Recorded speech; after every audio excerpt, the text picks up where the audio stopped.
Welcome in on this crazy Monday. Where do we begin? So much going on with college football, almost in total earnest here. We've got NFL football absolutely going crazy. Lots of games yesterday, 2 Monday night games tonight. Looking forward to all of that. I know where we'll start, Brett Norsworthy. Let's start with a really great story, even though it is not sports. Let's go with Domino's.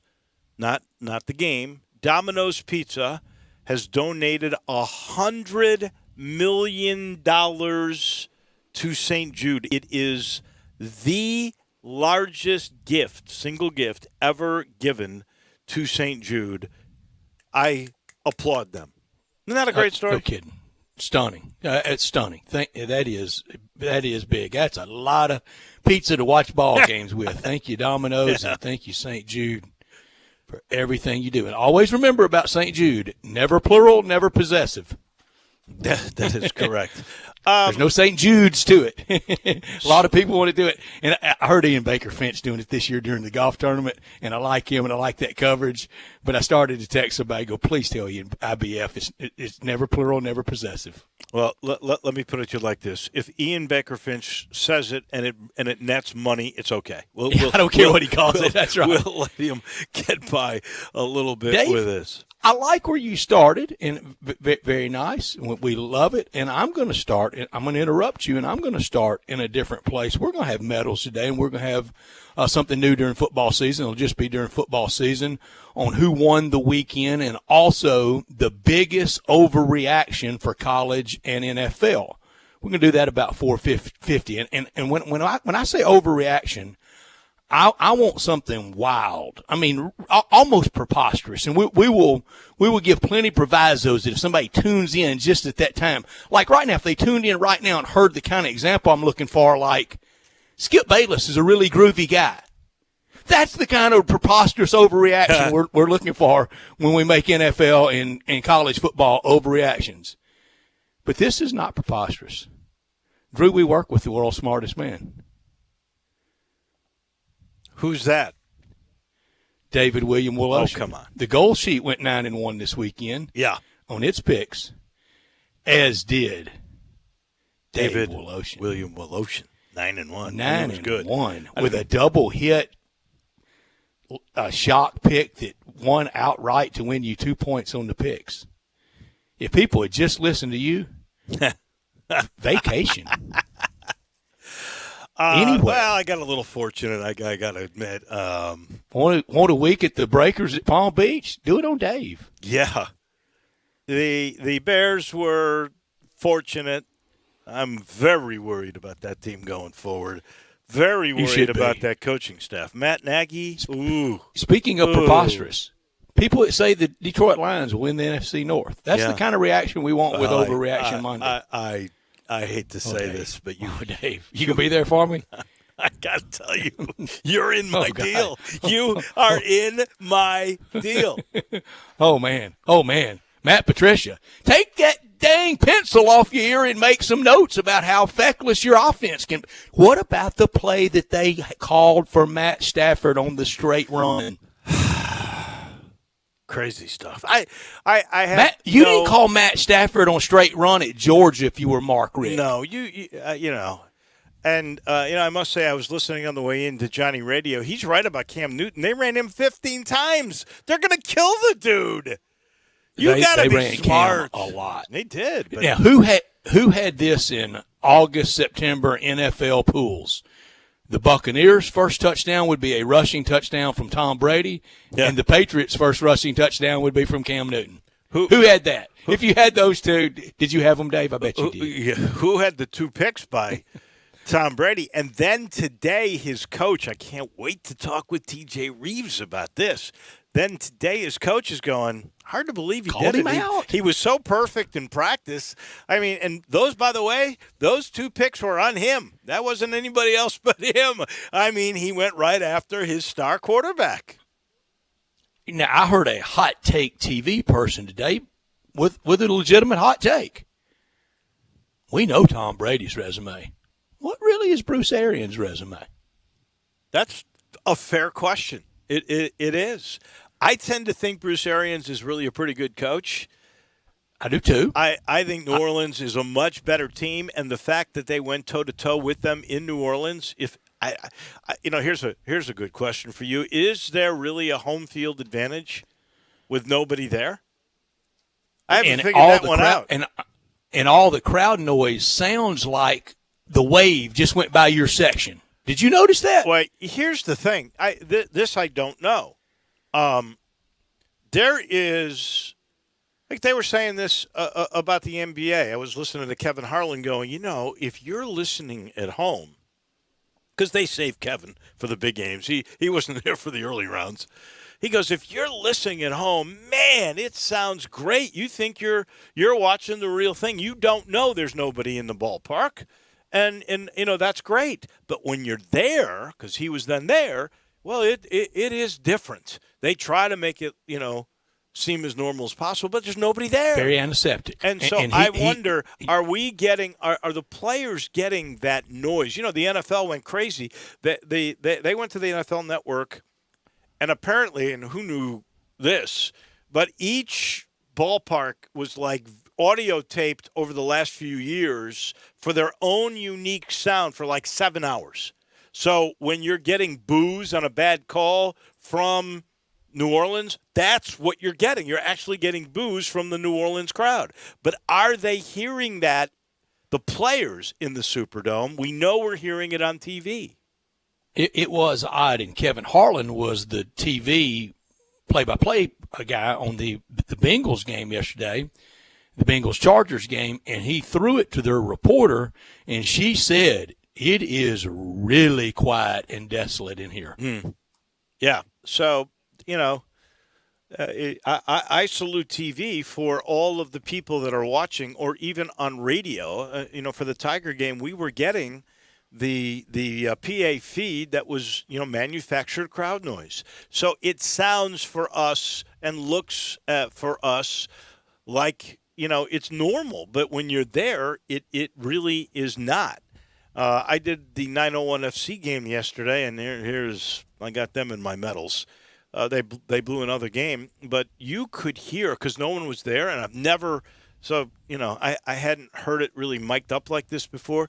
You could literally hear Tim Mulqueen coaching, calling out players onto the field, using a few choice words to bring his point across. I mean, it really is different. Yeah, and you talk about the Saints and the home field advantage being in New Orleans at the Dome. I don't know if that had everything to do with Mike Evans having one catch and Gronk having two. No. Gronk, two catches for 11 yards. Well, Gronk is learning the new system, and, Gronk has been off for a year. And, by the way, what is Gronk now, 37? No. He's not near that old. He's not that old? No. He's 30, 31 at the oldest. Is that right? Yeah, because he was banged up and got out early and got back in early. Huh. I knew I knew he went out, but at a fairly young age. But I thought he had already reached bunch of miles on those tires. Yeah. I thought he had. Yes, 31 years old. You're right. You're on the money as always. Very, very good. Not you always, you Dave. just Not give us always. you give us those facts. I'll make the picks. What a team we are. Thank you, Dave. What a team, man. It's all we want. It's all we want to be. Yin and yang. We're going to be busy today. We've got Ted Peas Butler. and carrots. That's what we do, baby. Ted Butler is coming your way. We can talk some U.S. Open at Wingfoot. First question I'm going to ask, if he's listening right now, how did it get the name Wingfoot? Well, it's on the logo that they also share with the New York Athletic Club that's right there at Central Park South. Right. You've seen it. Or Mickey Mantle's sports bar used to be right there.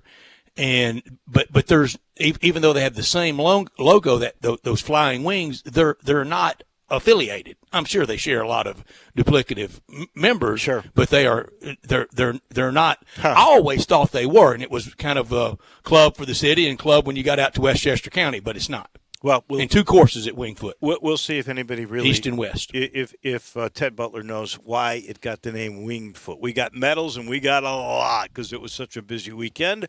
That'll come your way at 3:45. David Cobb on college football. What a crazy weekend this one was. I truly enjoyed it, and we'll find out what he thinks the Big Ten might do. They met yesterday. There was no vote. They are supposed to vote again in the next day or two, and they are supposed to take a vote, and we know they got to get 6 swing votes. It'll be interesting to see, because I'm not even sure if in the state of Michigan or Michigan State can play with the way their governor has closed things up. So that is sort of an intriguing topic that we still do not know. Chuck Melkent on the U.S. Open. I thought it was really, really good tennis over the last few days, Azarenka and Osaka, and that was intriguing. And I really have come to like Azarenka as she has grown up. She didn't win it, but I like her. And then Dominic Thiem. And you know what? Dominic Thiem was the pick of Chuck Melkent. Sure was, last Monday. He picked him. He was right. We'll talk about that. Who won the weekend in both college football and NFL and the outrageous overreactions? Anthony Sane on the NBA, and there's some news there for sure. How about Mike D'Antonio saying, I've had it. I don't want to come back to Houston. He's out. Got a good team, but you know what? You can't fire me. I quit. He's up for Indy. He's up for Philly. Question for this would be if I were one of those guys, because I do think players like him. I think they, for the most part, will play hard for him. This philosophy of going small ball and running and shooting threes, either a layup or a dunk or a three, no real mid-range game unless you're never Russell win Westbrook. A title. Would you say, are you willing to change before you would hire him, or would you hire him? And we'll talk with Anthony Sane a little bit about that. And, of course, the playoffs and those Nuggets, they refuse to go away. So that'll be at 5 o'clock at 5:30. Did the Bears win yesterday? Bears win. Oh. So that means I'm singing Bear Down Chicago Bears? Yeah, bear down. You're ready. And I'm ready. You were going to do it anyway, but I was afraid it was going to be such a maudlin touch. But it'll be Sinatra-esque. Oh, I would not have done it had they lost. I could not have made. Oh, you're going to disappoint our audience. Is how we kick off football season every year. Well, I just want you to know. Long-standing tradition. We've done it at least 2 years in a row. I did not mess this up. I did not want to mess this up. So you know what I did? I printed out. Did you practice? Tell us. That's okay if you did. Of course I did. Did you practice? Of course I did. Go good. Of course, yeah. I mean, now I'm doing this with music, right? Oh yeah, we're going to get the instrumental under bed like we did. Like Dave, you don't have any recall. I do remember that. No. I remember. No, you don't. Just tell me. Just tell me. Brad, and when it was over, you said, "Well, that was like Harry Carey." Oh, Dave, you can act. You can sing. I've heard you. You didn't waste the singing lesson money like I did. Not really. Also somewhere in there, and I forgot to write this down. Oh, it's 5:30. After I do Bear Down Chicago Bears, we will do the top 4 quarterbacks of the Pittsburgh Steelers, of which there are 2 for sure that are just great. Oh, yeah. The New York Giants, of which there are 4 really great quarterbacks. The Tennessee Titans. Now, I really didn't know. I just did Tennessee. We didn't go back to Houston, that's fine. Did we? Because if we did, it's on there for Oilers. You got to have Warren Moon on there. Okay, so I would put Warren Moon out in that one. And Dan Pastorini. And that's right, those 2. So that means I take out Hasselbeck and Mariota, which I'm very happy to do. That's fine. That's fine. Yeah, you can if you wanted to just do while they've been in Nashville or in Tennessee. You could. Warren Moon's number 1 then, if that's the We'll case. get to it at 5:30. That's fine. All now remember, while they were with that team, and it'll come into play, I think, over the Giants. I think it will come, maybe in an order over the Giants. Why? Why would you say that? There's one with the Pittsburgh Steelers who actually had a great career with another team, but then came in and changed the fortune of the Pittsburgh Steelers. We'll get to it. Okay. All right. And then when we got the Broncos, and, there's 2 there now, for sure. One person that won't be listed on the Steelers, and it was one of the, one of the unfortunate names in the history of sports. They had a quarterback at one time named, this was his name, Dick Shiner. You had to dig deep for that. Ooh. You had to dig. Very unfortunate. I bet he was tough. For that. He had to be tough. I guarantee you he was. 5:50, it'll be crunch time. That is the lineup for this show today. This hour of our show brought to you every day by the great folks at Lexus of Memphis at 2600 Ridgeway and online at lexusofmemphis.com. Give them a call at 901-362-8833. Lexus of Memphis offering the Golden Opportunity September Fall Sales Event. Great offers on all 2020 models and always special lease options. 2021's on the way. If you ever thought I'd look great in a Lexus, well, guess what? Lexus of Memphis thinks you would look outstanding in one of those beautiful Lexus cars as well. Drive in luxury and confidence knowing that every new Lexus comes with complimentary first and second maintenance services.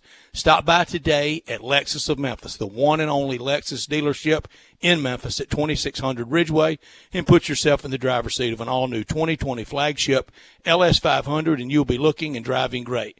Lexus of Memphis, the highest standards in the industry. When you purchase a Lexus, you get top-of-the-line engineering and design, and that makes for the luxury driving experience. Online at lexusofmemphis.com. Give them a call at 901-362-8833 and experience amazing at Lexus of Memphis. Top story of the day. Well, that was the Domino's $100 million donation to St. Jude, but also today, Ryan Silverfield on a Zoom media conference with prepared questions that had already come from members of the media, basically said, and I heard he said it in a very passionate, fiery way. I did not hear it. I only read it, so I can't attest to the total tone. But he basically was emphatic, no party bus. No party bus whatsoever, and was a little upset that people apparently got a hold of players and didn't come to him or Sports Information to clarify. He said basically there was some social activity after the Arkansas State game with a couple of players going to a parent's van. And most of this, I think, is contact tracing. And he mentioned the protocols of contact tracing, how they are really erring on the side of caution, what they will do, how long they're in quarantine, just from a possible exposure, even with negative testing. And I wonder how long that will stay in effect, because if you're getting back instant results, whether you've been exposed, and I understand a 3 or 4 day incubation period, but 14 days when you can instant test, I think some of this contact tracing issue for that long a period of time will go away. Also, mentioned, and I did not know this, but if anybody did have a positive test, they were immediately checked for myocarditis. So they went through that testing as well. The only thing I would say to the University of Memphis, and again, I don't really know when they were made aware of this story. We know the Houston Chronicle was the media outlet that broke the story. And Houston Sports Talk radio stations.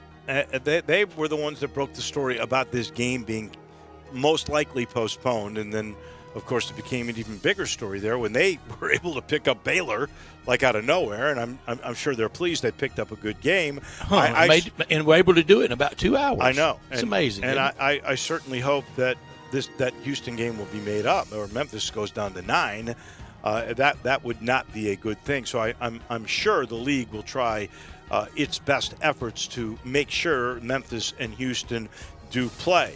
But if the university was aware of that issue, they could have been more proactive if they were aware. And I don't really know that.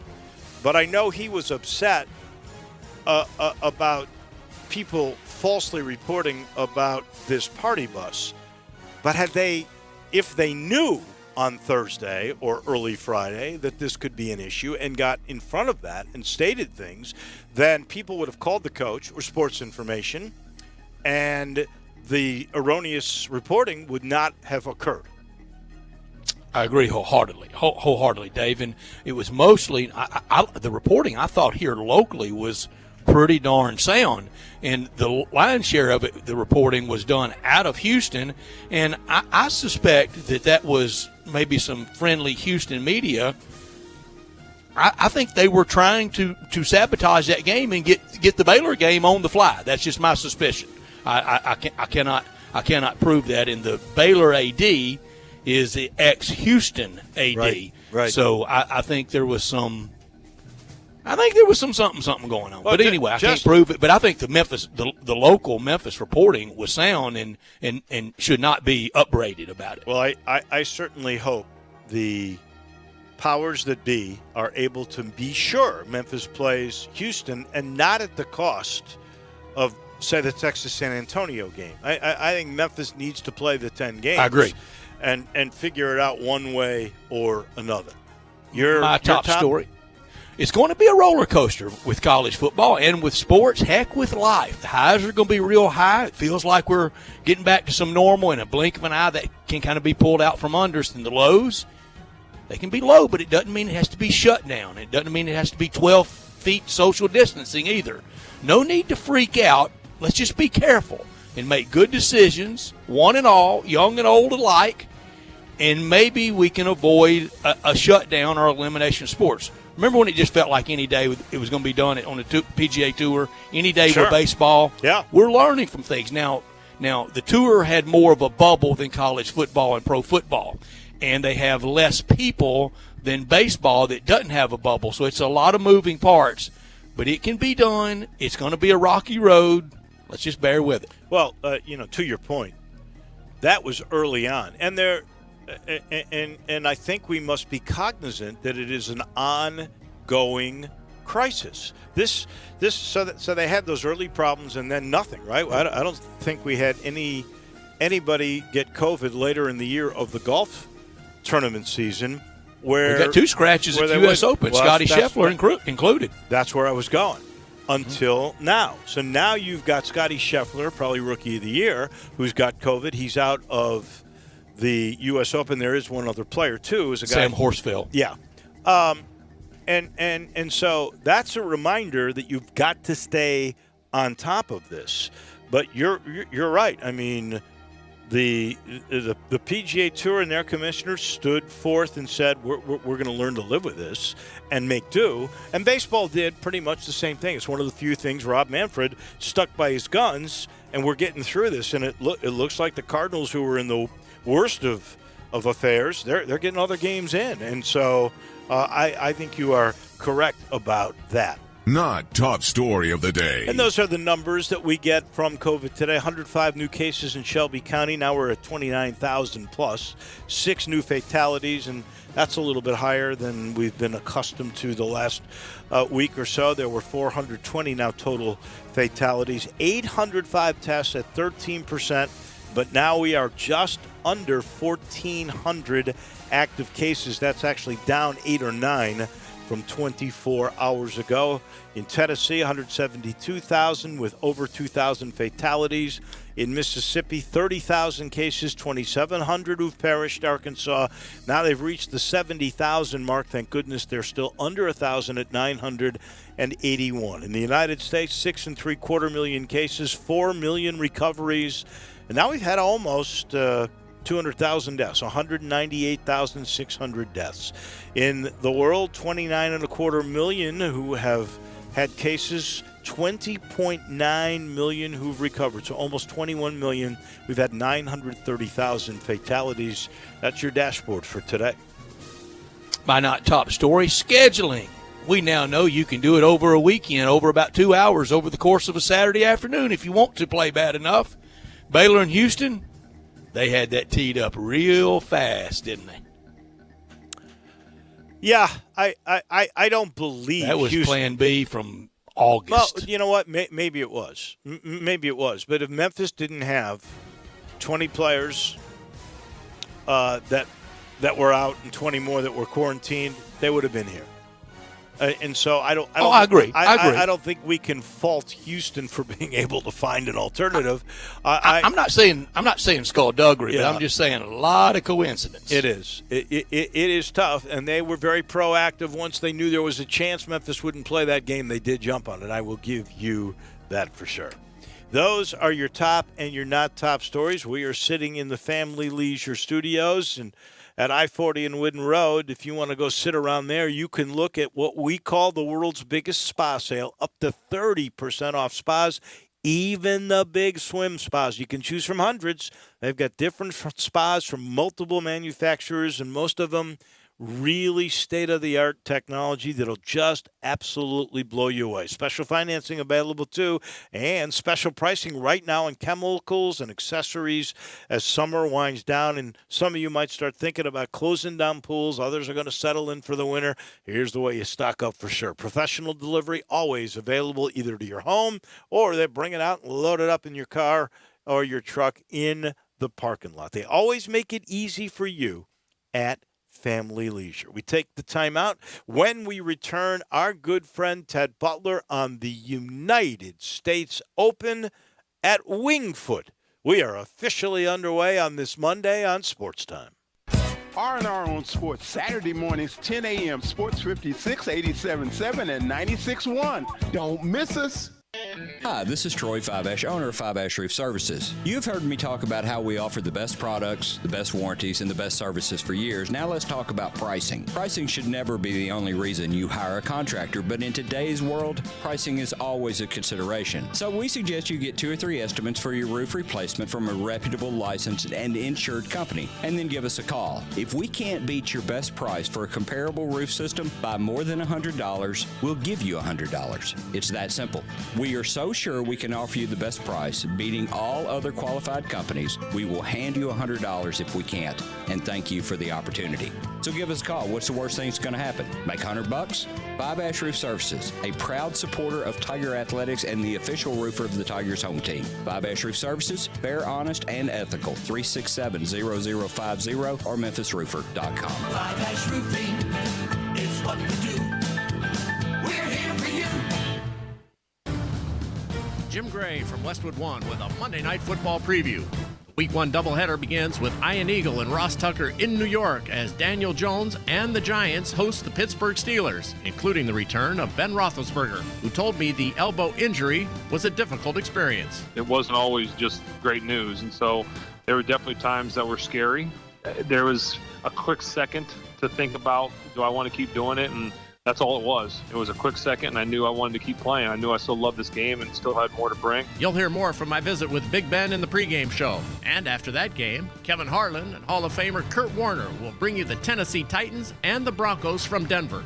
Join us for a Week 1 primetime doubleheader on Monday Night Football.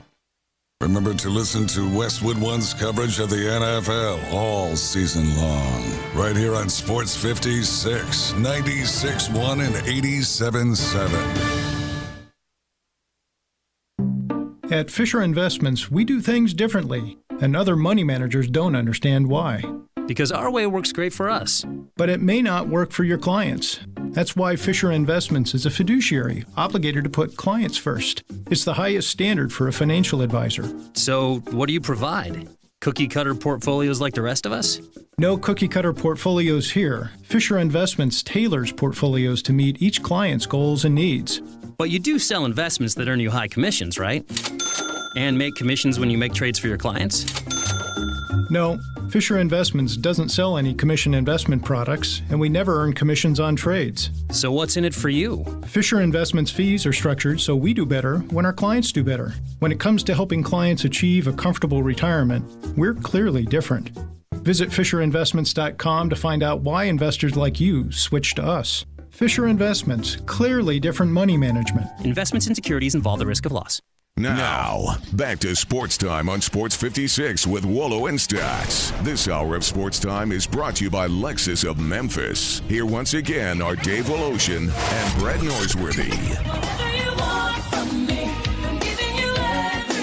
A couple of program notes for you as we get set to talk some golf with our friend Ted Butler. We've got Monday Night Football. We are really becoming the NFL station around here. The Seattle-Atlanta game yesterday, the Cowboys and the Rams. What a game that was last night. We had that for you tonight at 7 o'clock. Steelers against the Giants. And then we've got the Titans against the Broncos. Looking forward to all of that. And, but Friday, Christian Brothers Bartlett, Could you believe that upset? That's why we love high school football. You never know what is going to happen. So, Ted Butler's going to join us. He'll be back next week to toast the champion, and then, of course, back in November on the 9th for talk about what will become the final major of the year at Augusta National. In the meantime, Ted joins us now. And before we get to Wingfoot or any questions of that, I just want to ask you about your thoughts on Stuart Sink, who at the age of 47 hadn't won in 11 years since he sort of became the bad guy for beating Tom Watson at Turnberry in the Open Championship.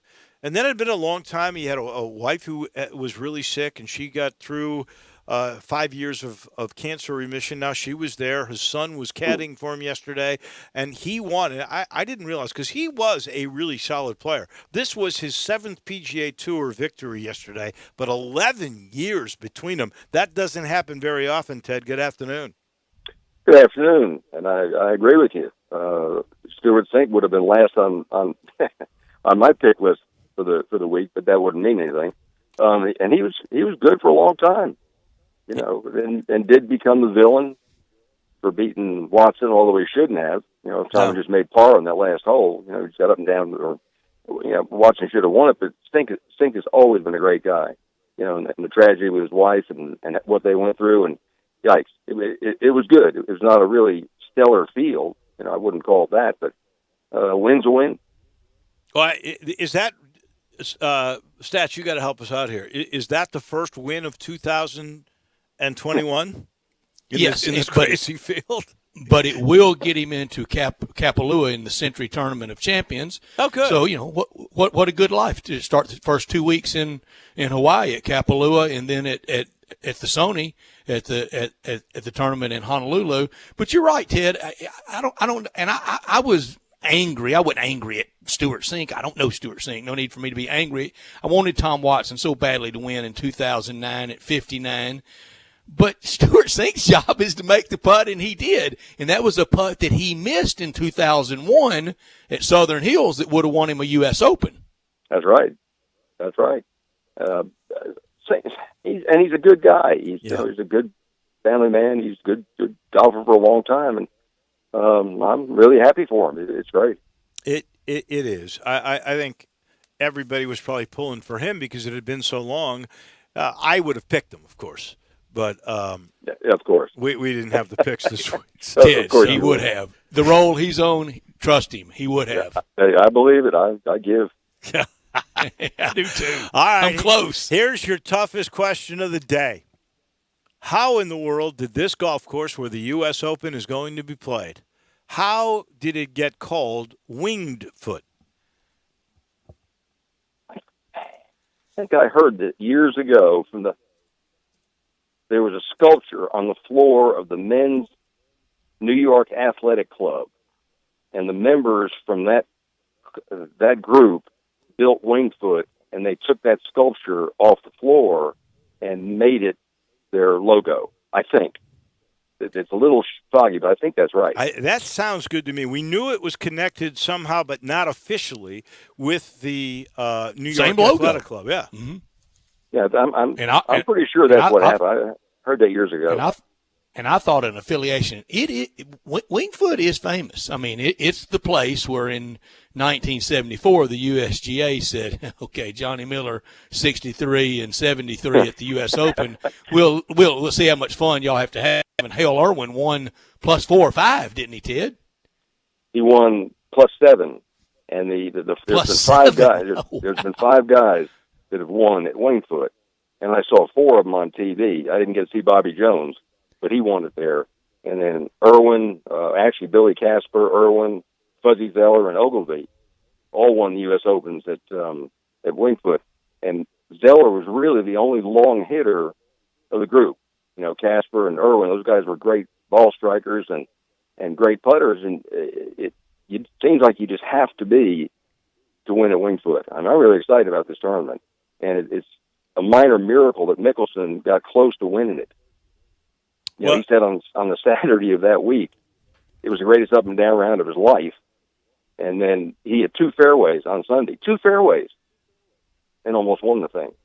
Well, if he just bogeys, right? Yeah, right. He's in a playoff. He has to double to lose it, and if he pars it, he's the U.S. Open champion, which is the only major that has eluded him. Correct? And on top of that, how many times have you been a runner-up? 6 times, something like that. 6 times. Crazy. And even worse than him was Montgomery in the middle of the fairway with a 7-iron. Exactly, with a 7-iron in his hand. And he makes par, and he wins, and he makes double. And yeah, I thought Monty was almost the more tough luck loser than Lefty was. Because the look on Nicholson's face was great. But Montgomery, when he hit that 7-iron, you could hear him say, "What kind of shot was that?" And he came up fat, short in the rough to the right, and he chipped it up and 3-putted, and I mean, that was right in his hand. No problem at all. You know, that's going to be the name of my autobiography: Fat, Short, and in the Rough. Oh, Lord. Ted, I was trying to remember. I know you played in a U.S. Open, but I want to say it was Marion. You didn't play at Wingfoot, did you? No, I played at Hazeltine, and I played at Marion. Okay, yeah. I knew there was a couple. What do you expect for this one? You've got to hit the ball pretty straight. DJ's been hitting it pretty straight. I mean, he cuts the ball a little bit, but, I mean, he finds fairways, and he's been the hottest guy. Is it DJ? Is it Justin Thomas? Who do you like to win this U.S. Open? Well, that's got to be the big three. You know, it'd be almost hard to pick somebody else other than those three. But the rough is going to be, or the fairways going to be like 25 to 30 yards wide, and they're really proud of the rough. If it goes in the rough, you're not going to be able to get it on the greens. So it may take a really accurate driver. And certainly, if I would take Justin Thomas if I had to, but there's guys like Morikawa and Webb Simpson. What about Andrew Schauffele? They're great ball strikers. What about John Rahm? Yeah, him too. I mean, those three, I'd have to be like the big three of golf right now. Would you tell any of those guys to put their drivers up? Well, it's almost 7,500 yards long, so wow. Of course they hit 2 irons, 260. So yeah, you almost have to. If you got a 25-yard fairway and the rough is a foot deep, you got to hit in the fairway. So, and they're good long iron players, all of them. And then DJ, actually Justin Thomas probably hits it higher than him, but it's really intriguing. You know, I don't think Phil has a chance. Tiger, you have to really putt well, not just hit fairways. Because those greens, I remember the year that Irwin won, Nicklaus had a 20-footer on the first hole for birdie and hit it 30 feet past the hole, and we never heard his name again that week. So the greens are extremely difficult. So you've got to putt, then you've got to drive. I think my money would be on Justin Thomas because he's been close. He's been playing great all year long. Hits it high, good putter, good nerves. But there's other guys that could. Webb Simpson, could creep in there. Would you tell a guy like Tiger, who can be wayward with his driver, but is magic with that 3-iron stinger, which, as you said, will hit 260, 270. Would you tell him use that and hit long irons into greens? Well, it would probably depend on the hole because he's got that chip cut driver working pretty good. That he can hit down left side and hit the fairways about 290. And if the dog legs going the other way, you can take that 2 or 3 iron stinger and hit a little draw and keep it in the fairway. But as good an iron player as he is, he's going to have to be in the fairway to contend. And if he could ever get to the weekend and not be too far back, if he got in contention on Sunday, if he was 3-4 shots back, I would pick him because he's been there, done that. And you don't Tiger, you don't really think that's going to happen, though, do you? Well, I'd like it to. I know you'd like it to. The money would go the other way right now. No, I would like for my swing with your help, to be like Tigers, but we know that's not going to happen. Well, he's got a better chance of winning at Wingfoot than that. But Dave has a better back than he has. That is true. No fusions.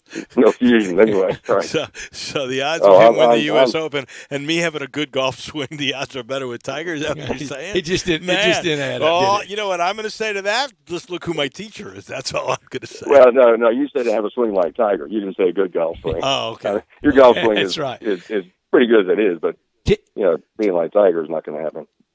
Ted, A.W. Tillinghouse design, and then the redo, the kind of the modern tweaks to it by Gil Hance. I read where when Billy Casper won, and that was 1959, he laid up on the par threes. Right. That's exactly right. He laid up on the par threes? Yeah. They're really long, like 230, 240, and back then a 250 drive was a rip. Right. They're hitting 3-woods and stuff into these greens, and it wouldn't hold. He couldn't get there, but he was a phenomenal chipper and putter. I mean, he would get it up and down from everywhere.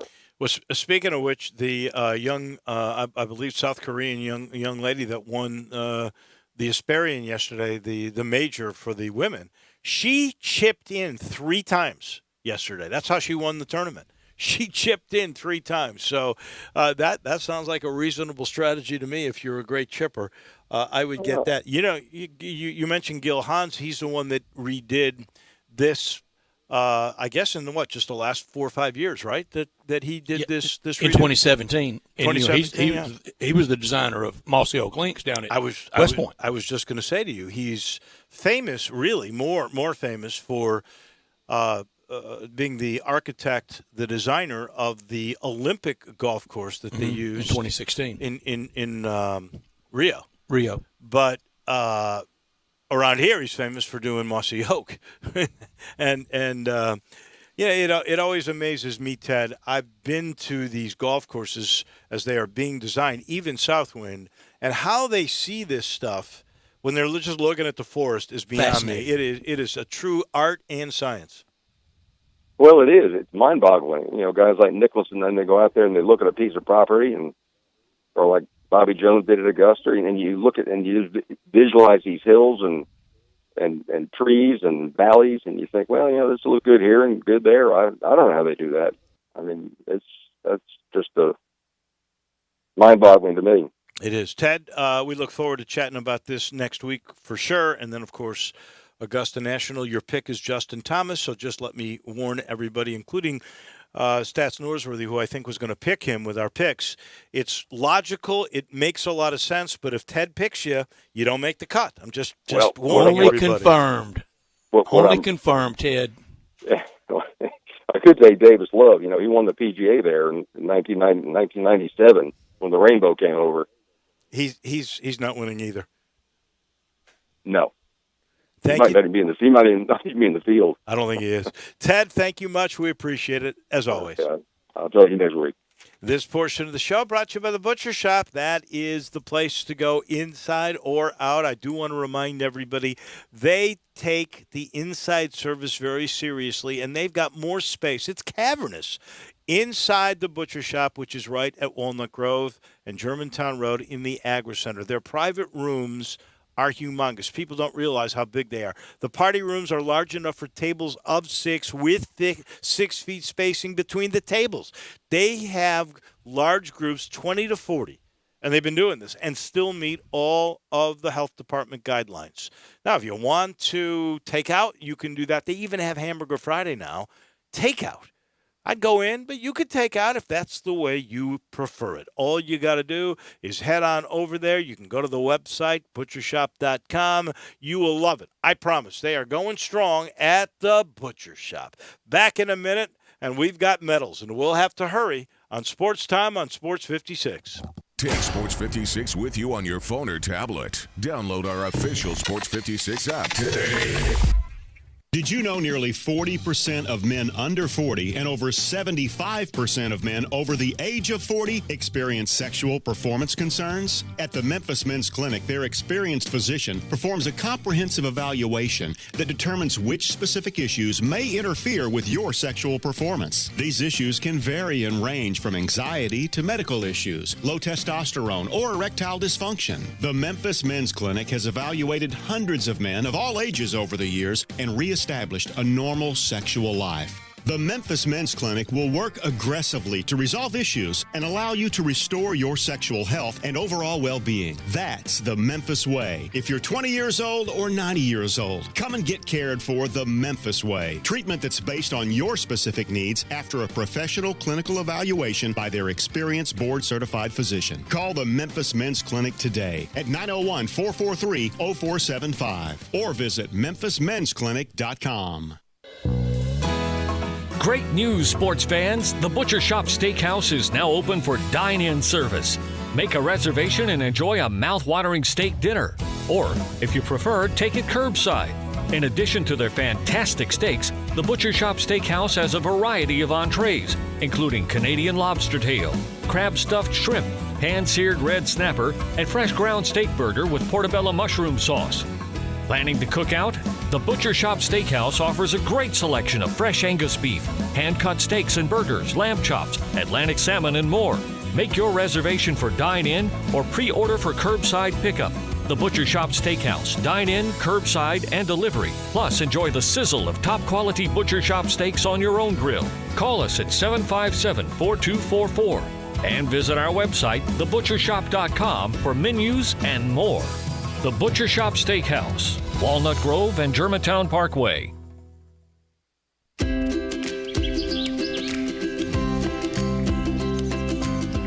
Summertime and the living is easy. No more cutting or paying utilities. Literally, you guys, Town Village Audubon Park, nestled in the heart of East Memphis, located corner of Park and Cherry, is a beautiful residential neighborhood. Looking for a great place to retire, but you still have a very active lifestyle? Then visit Town Village. Only requirements that you're 55 plus. Prices per month starting at $24.50. The Gourmet Chef welcomes you to visit our restaurant and bistro. Package includes 3 complimentary meals per day, maid service, free local transportation, monthly coffee club, themed dinner parties, lots of fun. Visit us and call Daniel or Bo at Town Village Audubon Park at 901-374-7342. There's no place like home. Town Village Audubon Park. When the idea of divorce becomes a reality, you need someone on your side. If you are a man in this situation, you should consider contacting Cordell & Cordell, who has helped men navigate complex family legal issues for 30 years. Visit us at CordellCordell.com to learn more. Contact Cordell & Cordell to schedule an appointment with one of our firm's Memphis attorneys. Online at CordellCordell.com. Office in Memphis, 6000 Poplar Avenue, Suite 225, Memphis, Tennessee, 38119. Now, back to Sports Time on Sports 56 with Wolo and Stats. This hour of Sports Time is brought to you by Lexus of Memphis. Here once again are Dave Woloshin and Brett Norsworthy.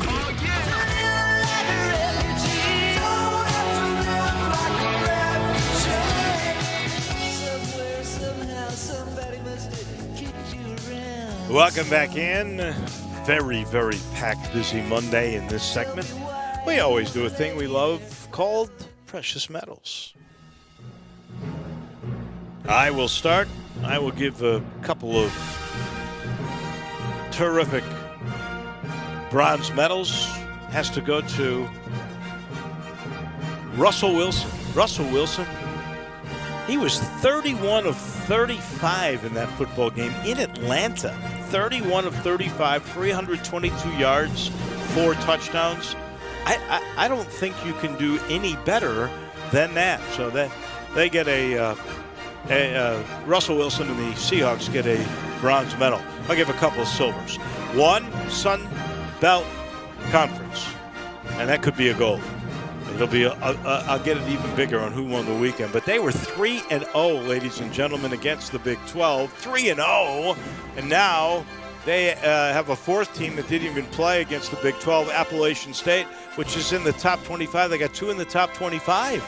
Wow. Great weekend. What a weekend for the Sun Belt Conference. Alec Mills gets a silver medal. No-hitter. Silver? Yeah.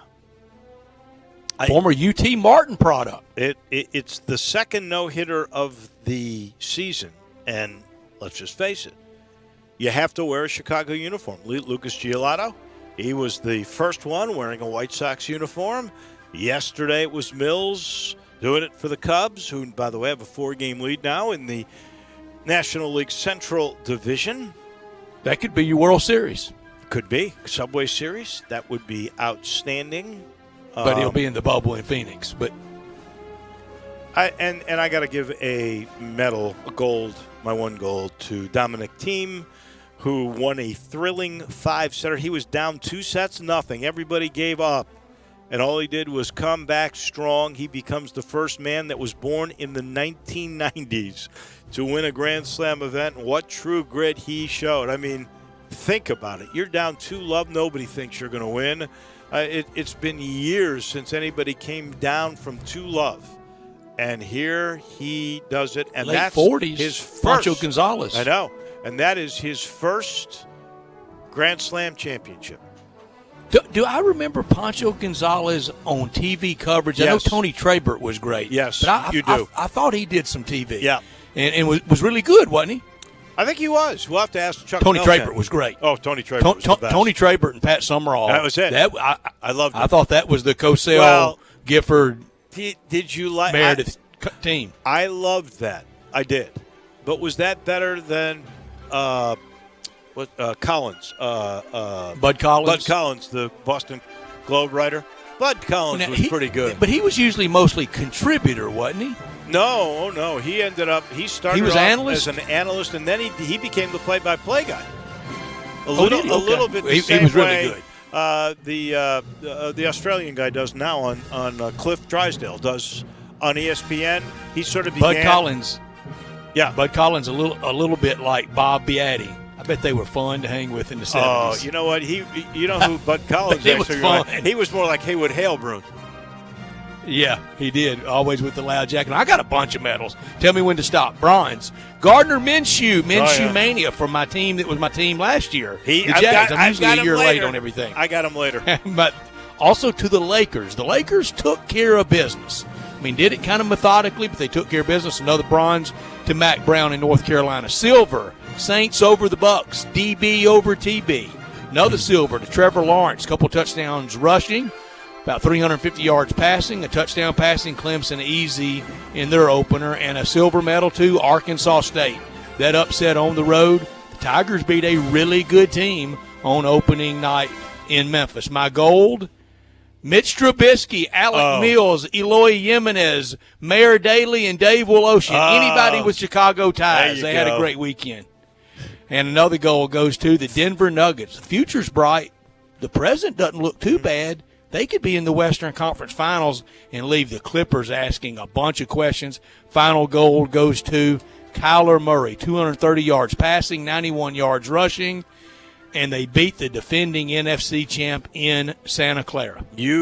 I knew you were going to have that in there somehow, some way. You hate Jimmy Garoppolo. You never hate mentioned his name. The San Francisco 49ers. Never. I do not. That's such an ugly word. You couldn't wait to get that in there. My Rust, I gave you a gold medal, and look at the shot I get, Drew. It was like that salvo he gave you heading out Thursday night going to soccer. Did you expect anything different? Chicago was 3-0 yesterday. I got to give a Rust. The White Sox have the best record in the American League. I know they do. They're good. What are they? 14 games over 500 now. Oh yeah, it's either 14 or 16. Yeah. DeAndre Swift, who's he? He's the Detroit running back who was wide open in the end zone. Here's Stafford. Here's a perfect pass right into the end zone. They're going to beat the Bears. He dropped it. He wasn't touched. He dropped the football. You gotta be lucky sometimes. But he had on gloves, though. He did. That's good. They really helped. I got to give the Big 12 a rust. 3 losses to 3 Sun Belt teams. Coastal Carolina, I had to look to see if Coastal Carolina was even a Sun Belt team. I mean, Coastal Carolina, they were on 4 They are. games last year, and they beat Les Miles in Kansas. My goodness.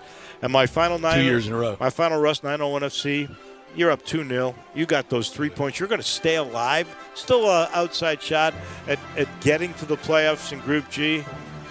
But you give up 2 goals about 10 minutes in, about a minute and a half apart, and then in the 89th minute, and the game's last 90, 89th minute, you give up the loser? Oh, heart-wrenching. And it's not the first time they've lost the game at the end this year. It's about the 4th or 5th time 901 FC gets a rust on yesterday's performance in Cary, North Carolina. Couple of rusts for me. I said the fan noise sounds like the wave after it just passes you by. It wasn't annoying, but I wish they had tweaked it a little. Mention Matt Patricia. He's so bad. He got hired because he was from the Belichick tree. That's it. Also, a rush to the AP college football poll. How's UT ahead of Memphis? Now, look, if they open against South Carolina, I can see them vaulting. But right now, Memphis has played and Tennessee hadn't. And who's voting for Boise 35th? They're not going to play at all this year. And who's voting for Ole Miss 37th? They're 11-point home underdog to Florida on opening day. And they got a new coach. I mean, why do you vote like that? And finally, no idea. A rush to the Big Ten administrator that told Heather Dinich that they wouldn't be swayed by media pressure, and if they got too much media pressure, they would just because of that, they would not play. That is unmitigated arrogance. That is galling arrogance. I mean, it was basically the minister of health saying, down you knaves. I thought it was all about health and safety, but if you put too much pressure on us, we'll rule against you just to show you. That is so sorry. And those are your medals for today. This portion of the show brought to you by Conway. Did you pay a big repair bill on your existing heating and air conditioning system this year? Is your energy guzzler, is it just on its last leg? You think it's worth nothing? Please think again, because it's buyback days at Conway where they'll buy back your repair bill for up to $1,500 toward the purchase of select Carrier Infinity systems. That's right. They'll buy your repair bill back up to $1,500 even if you didn't get the repair done from them. Show them your receipt from any company. They buy back the repair. If you didn't have a repair bill, they'll give you a $1,500 trade-in upfront money for your old energy guzzling system so that you can get into the 2020s and get that Carrier Infinity system. When air conditioners get older and inefficient, the cost of repairs and high utilities, well, it skyrockets. The money you save pays for itself. Just make the call, 384-3511, 384-3511. Conway Services Mid-South Premier Heating, Cooling, Plumbing, and Electric Service Company. Back in just a minute, David Cobb on college football. We'll ask about the Big Ten. There is some news about the Pac-12 coming out now, too. All that's next on Sports Time.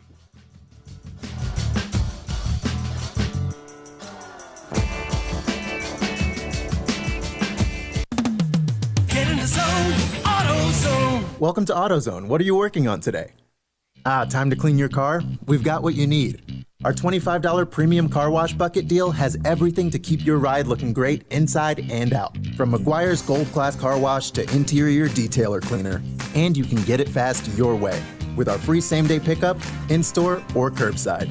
Getting the job done just got easier. Restrictions at AutoZone.com. Get in the zone, AutoZone. Do you know one of the best things you can do for your employees or family's health? Provide Arctic Clear bottled water. Arctic Clear bottled water is your locally owned and operated bottled water provider. Arctic Clear is 100% natural spring water with free delivery and setup, dependable service, and no long-term contracts. What an easy choice. Call Jeff Manus today, 901-382-2363, or visit arctic-clear.com. Arctic Clear bottled water. Call now, 382-2363. That's 382-2363.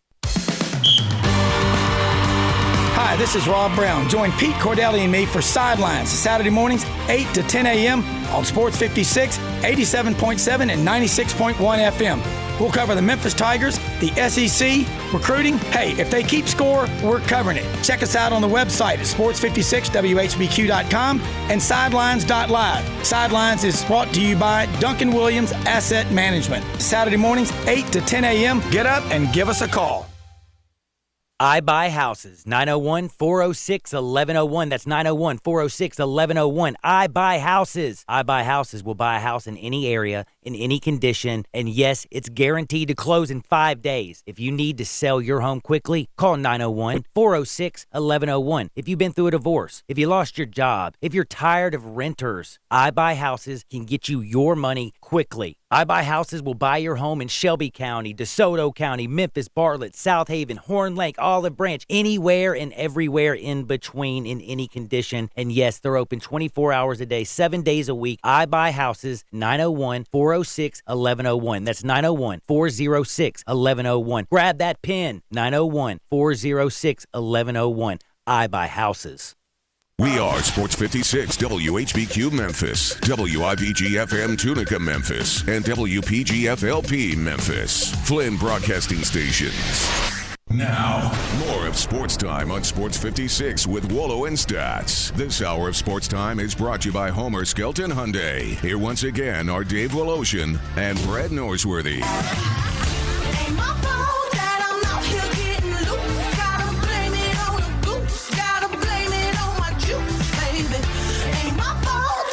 Welcome in hour number 2 on this Manic Monday. All kinds of news going on. Ryan Silverfield emphatically saying no party bus at all. Went over contact tracing protocol, even myocarditis checks. Memphis trying to be as responsible as they possibly can be. This is a day where there were 105 new cases, and we are seeing the weekly things still continue to be very manageable. That's for sure. There's only just under 1,400 active cases in all of Shelby County. And the best news of the day, Domino's Pizza gives $100 million to St. Jude. That is the largest gift ever given to this great charity. So we really tip our cap and salute and thank Domino's Pizza for, such a magnificent gesture. No question about that.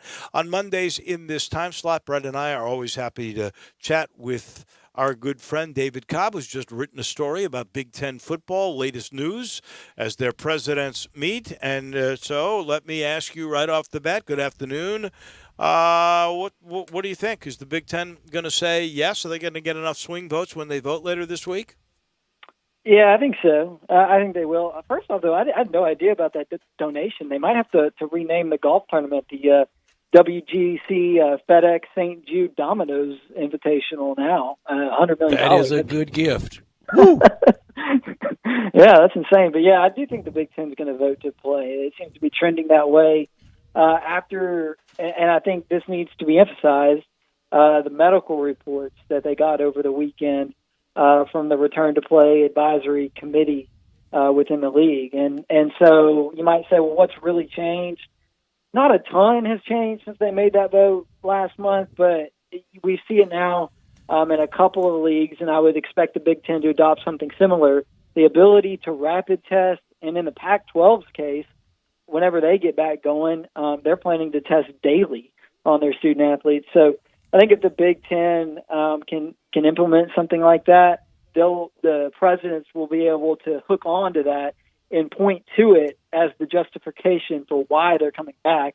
And I think that's probably as important as anything to them, is that they have some sort of tangible justification that they can hold up to the public and say, see, look at this. This is why it's safe now and why it wasn't before, because otherwise, and even still, even with that, they will be laughed at and pointed to and made a mockery of because of just the soap opera that has been going on in that league over the last month since their initial decision to cancel the fall season. Will everybody play? I think so. I mean, I guess Rutgers would be the one I would maybe be a little bit hesitant to say that they would for sure be in. One, what about the Michigan schools? Well, with their governor? I think it's become such a political deal there where I almost feel like you're boxing yourself into a corner that is going to make you very unpopular in your state if you're the one who stands in the way of not one institution but two that really, really value football not playing. Man, I mean, if the Lions were something to be excited about, maybe you could get by with it. But I mean, they need their Wolverines, and I don't think the Spartans are going to be any good this year. But I wouldn't want to be the governor or the president in that state who stood in the way. Now, Rutgers, maybe the Big Ten moves on and has life without Rutgers this year. But from a financial standpoint, I don't know how you can continue to participate in that conference if you're going to willingly miss out on what will be tens of $millions of revenue that will be generated from them getting this thing going sooner rather than later. I think this is probably more a Dr. Stephen Threlkeld question, but I'm going to ask it to you anyway, because you brought up the rapid testing, and that's the news that's coming out of the Pac-12 now, is that they would use rapid testing daily. A big part of the problem, and I know it's been for the University of Memphis, is contact tracing. And once you've been exposed, even if you come up negative, I don't know, exactly why, but there is a quarantining process that you go through, and it could be 10 to 14 days. With this new rapid testing, and especially if it's going to be daily, once you've gotten past the stage, I guess it's 4 to 5 days where, it takes time to incubate and come out, where you would then be contagious and you've got symptoms if you're going to get them. Would you need to do that if you're daily testing? Would you still have to do the quarantining with contact tracing for as long as it's been if you are testing your own guys and they keep coming up negative? Well, I hope that you could do it that way. I heard you mention earlier that same point, David, and I agree with you. Because if you can test a guy on Thursday and Friday and even the Saturday morning before you play and have a result back in 15 minutes, and we're not there yet with hardly any leagues, but we're getting closer to that point, surely we can lessen that 14-day window because it's causing massive disruptions for the sport. I mean, obviously, the Memphis and Houston game here locally, we're well aware of that, but I mean, just on Saturday, Georgia Southern without 33 players, and they nearly lose to Campbell, largely as a result of that. Arkansas State, I can't believe that they beat Kansas State. They were down 9 starters on the road at Kansas State, largely, I think, due to the contract tracing requirements. Right. But who wants to be the first league to say that they're lessening their safety standards? That's going to be an issue. But I do hope, and I'm optimistic that, by a month, at the pace we're going now with some of the testing advancements, I would hope that within a month we could be at a place where every league has daily testing or the ability to get rapid results if they're not testing daily, and that maybe we could loosen some of those restrictions. But I just haven't seen many people other than people like us. I haven't seen the Threkelds of the world and the epidemiologists and even just the athletic training personnel that we hear from sometimes suggest that that's on the horizon imminently. But I would hope that common sense would prevail as the testing advancements come, and we could lessen that window. Because as things stand right now, any SEC player that not just gets the virus, but is deemed to be, within contact of somebody who has the virus this week, starting on Saturday, whenever they were playing games on this past Saturday, from that point on, anybody in the SEC, any player who gets it or is around somebody who has it, won't be able to play that first week if the coaches are really going to adhere strictly to those protocols. So, I mean, it's a huge hurdle, and it's already had a major impact on the season. David, kind of under the file of victory has 1,000 fathers and defeat is an orphan. Who or what? I think it's economics and the full realization of if Coastal Carolina and Austin Peay can play, why can't we play in the Big Ten? Who or what do you think should take the victory lap for getting it done for the Big Ten if indeed they play football? quite the collective effort here to get the Big Ten to back to the voting dice. I mean, a lot of people in the media supported that decision and kind of thought that it was going to be the decision that the rest of the power conferences would ultimately reach as well.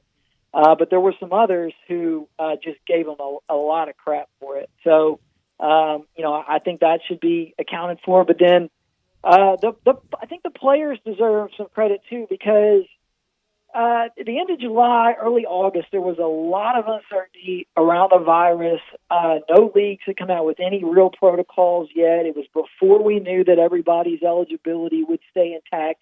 And with the wider societal justice movement, players were focusing on that. And it just didn't really feel like to me that the players really wanted to play. But what we found out that in early August, that first week of August, and then after the Big Ten made this decision, is that actually a lot of players do want to play. And I think that ultimately will probably be the biggest factor, is that a lot of guys are wanting to play, and they're being vocal about that. And so, I mean, I just think that's, I mean, yes, all the things that you mentioned, Brett, the economics of it are starting to hit these presidents in the face. I mean, even a behemoth athletic program like Michigan cutting sports, that has an impact on it. But without the players, I mean, there is no season. And maybe if they had been a little bit more adamant over the summer about wanting to play and making it clear where they stood, we could have avoided some of this. But I think now that the players have made it clear where they stand, that's kind of been probably the biggest key to getting us to this point. Well, and some of that sort of goes back and forth, and that's part of the opting out. Memphis now has 3 who've opted out. Obviously, the first one was Kenneth Gainwell a couple of weeks ago before that Arkansas State game. But because of these new COVID issues that Memphis has had, Coy Fairman was the first one this weekend to say, you know what, I think I'm going to give this year up. And remember, everybody gets that year back, so it really doesn't matter. He can come back and play. And now the same thing for fifth-year senior Tim Hart, the linebacker, who has really been very good for the U of M the last few years and who contributed in that Arkansas State game. He has decided that he is going to opt out. I thought this was the most interesting story.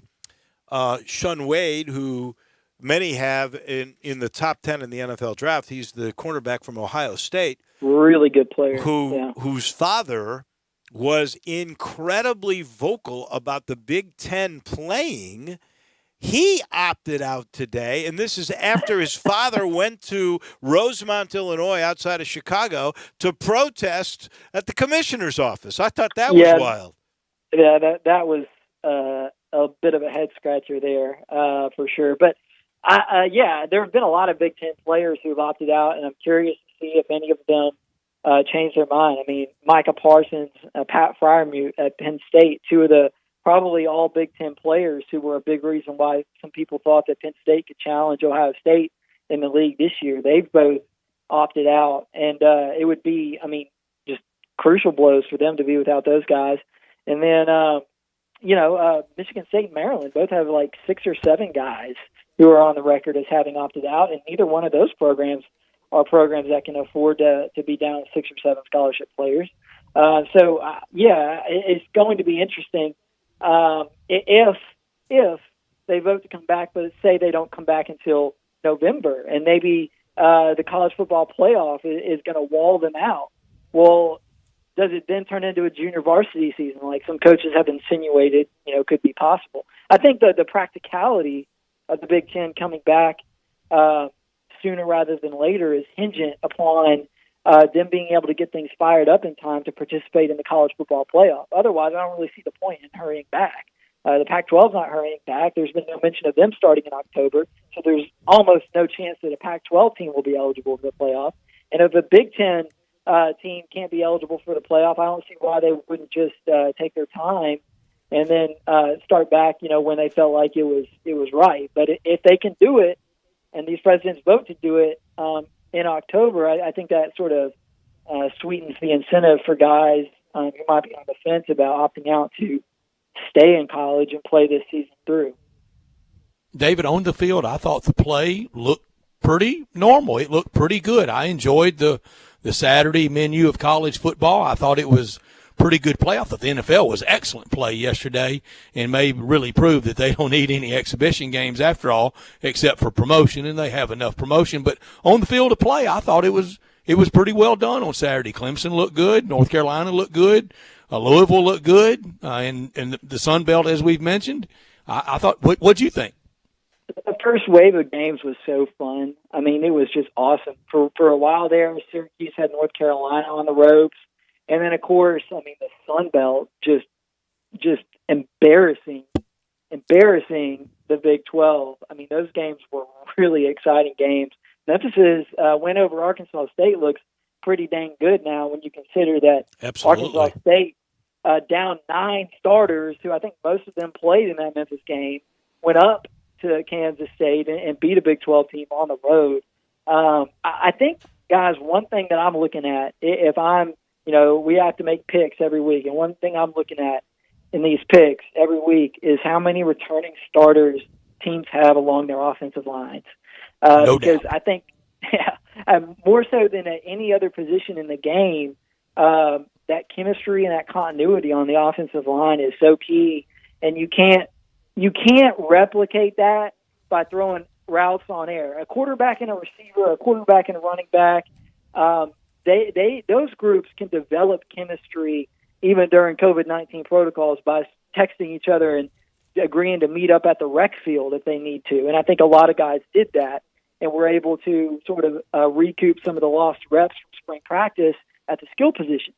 But along the offensive line, you can't do that. I mean, there is no way to simulate what practice and game action brings you. And so when I look at that Kansas State loss to Arkansas State, I see a Kansas State team that literally only has 2 starters back on offense, and none of it's starting offensive linemen back from last season. So if you're looking for an easy sort of indicator when you're trying to pick a game, look at the offensive line and the returning starters, because I think that's going to be something that is a key indicator. It was this past week, and it will be moving forward about who's going to win a given matchup. Well, that is a great take, and to just emphasize that point, and you brought up Arkansas State, every one of their offensive linemen, all 5, were returning starters a year ago from a team that won 8 games and went to a bowl and won a bowl game. So that is absolutely on the money. All right, tough, hard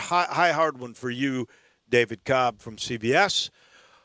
Was Billy Napier the biggest winner, or was Les Miles, the Kansas coach who lost to Coastal Carolina, was he the biggest loser? Oh, Billy Napier, I'm taking him because if you look, that game to me was sort of a battle for a notch on the coaching hot board, because Matt Campbell at Iowa State's been this pretty hot name. Yeah. He's cooled off maybe a little bit over the last 12 months, but still he could have had another bigger job for the last 2 off seasons if he had 1-1, and his name is still pretty hot. But Billy Napier, coming off an 11-win season at Louisiana in year 2, goes up there and beats a Big 12 team that a lot of people think could have contended for the league title. And so I think that his name will be atop. I mean, who knows how many Power 5 openings are actually going to be in this weird year. But his name will be up there for a lot of them if they open up, because he's done a really good job. And, guys, he coached under Nick Saban, which apparently is something that a lot of athletic directors find attractive when they're looking for a new coach. Well, that was, by the way, they do. only the second ULA Louisiana Lafayette win over a top 25 program. And we always learn more. We'll find out, is Billy Napier and is Louisiana Lafayette that good, or is Iowa State that bad? And stay tuned.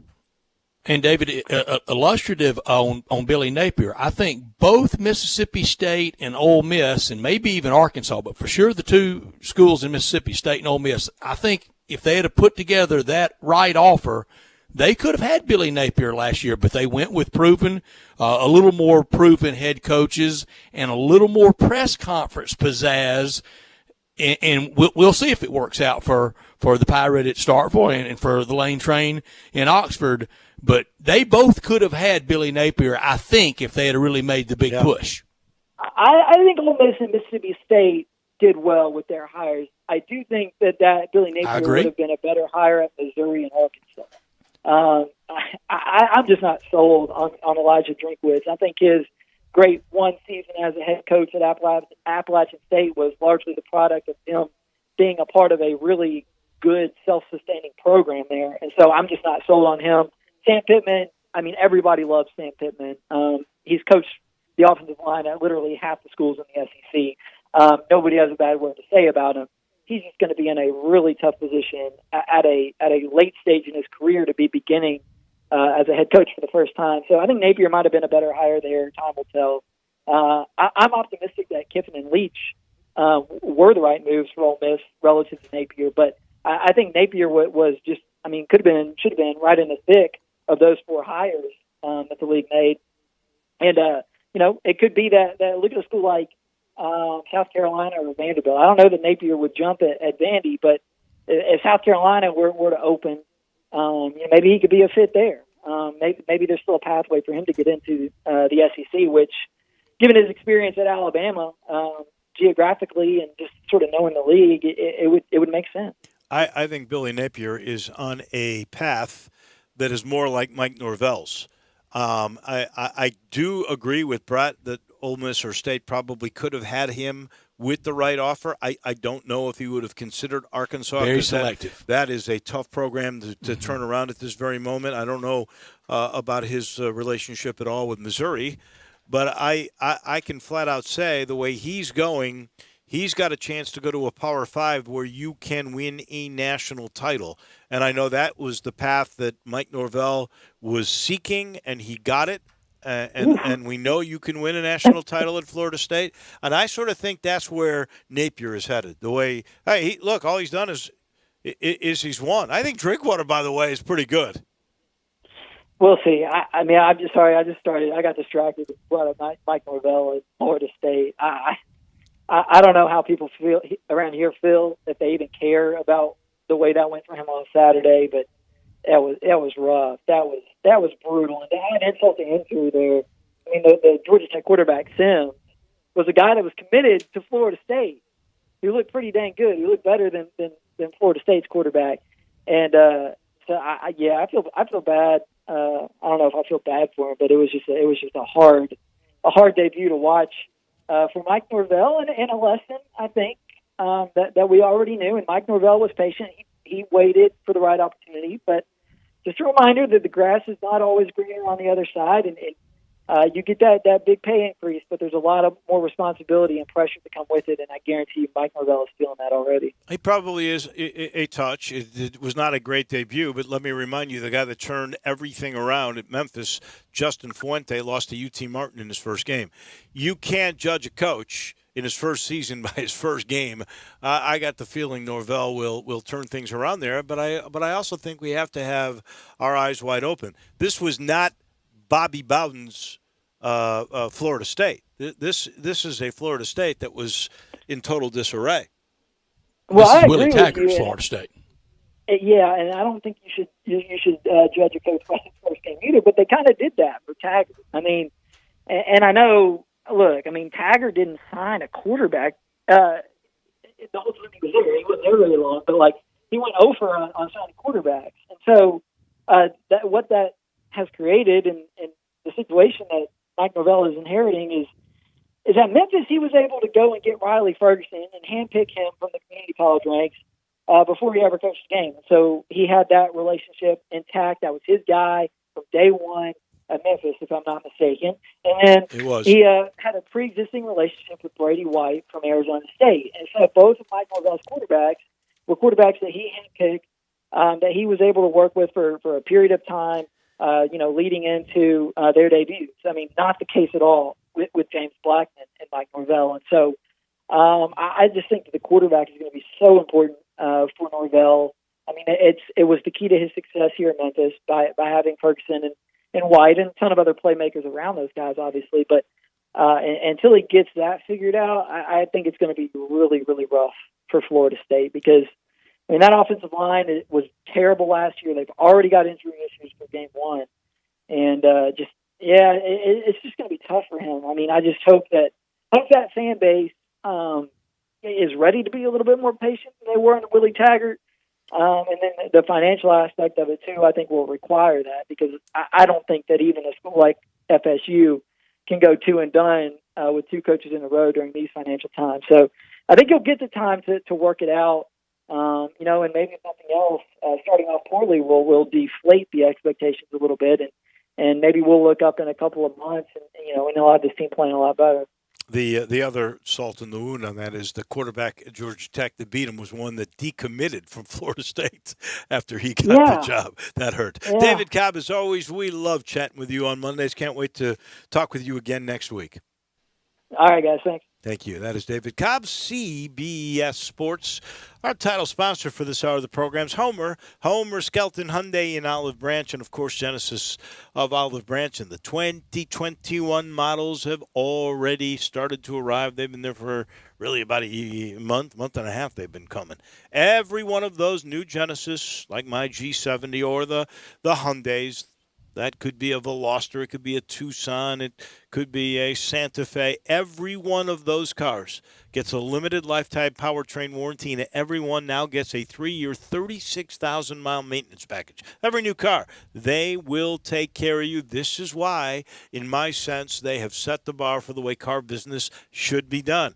Now, when you're giving out limited lifetime warranties and you're making sure everything's taken care of, now you've got a really good, durable product. What about safety? Well, let me just tell you, Hyundai tied for the most number of top safety pick vehicles in 2020, and they're only better in 2021. Go find out for yourself. Get on Lamar, Highway 78 in Mississippi. You just take that to the very first exit, Craft Road, turn left, and see my guys, Chris True and all the gang at Homer Skelton Hyundai.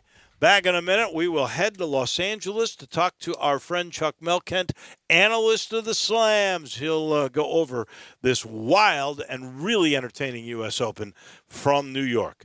That's next on Sports Time. Greg Gaston and Eli Savoy get you through the midday with Sports 56 Middays. Delivered by FedEx. Weekdays from 10 till 1 on Sports 56, 96.1 and 87.7. You have to be up in 5 hours. 2 hours, 6 minutes, and when you hear, you realize that you haven't slept a wink. That's why there's ZzzQuil Pure Z's, a drug-free blend of botanicals with an optimal dose of melatonin, so you can fall asleep naturally with no next-day grogginess. It's available in both liquid and gummies, tastes great, and is non-habit forming. Pick up ZzzQuil Pure Z's from the sleep experts at Vicks ZzzQuil. ZzzQuil Pure Z's, naturally superior sleep. Available at retailers near you. Napa know-how. At Napa, you can get a 5-quart jug of Mobil 1 full synthetic motor oil for $26.99. An incredible oil for an unbeatable price from the best car people around. Making this deal the best of the best of the best of the best of the best deals around.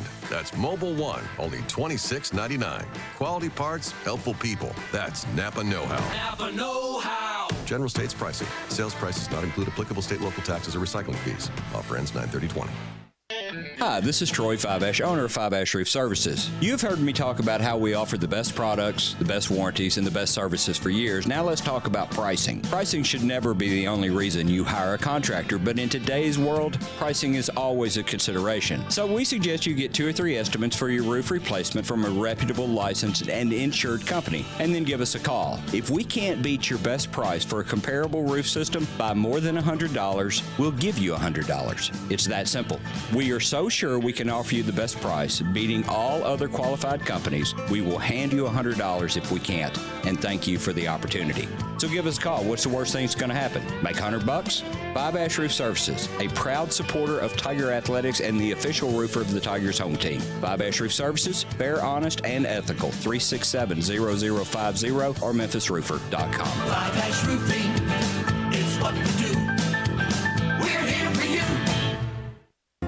Hey, We understand. With everything that's happening, with all the new regulations, maybe you're not ready to come and hang out at Sweetgrass to catch a ball game. We want you to. We really do. And we're open for you to do just that. But we're also offering the next best thing, the new Sweetgrass Tailgate Party Packs. Whether it's wings, house-made dips, sliders, or other Sweetgrass tasty treats, all you have to do is call us or go to sweetgrassmemphis.com to order just what you're dreaming of when you're dreaming of watching sports and enjoying some sweet, sweet Sweetgrass.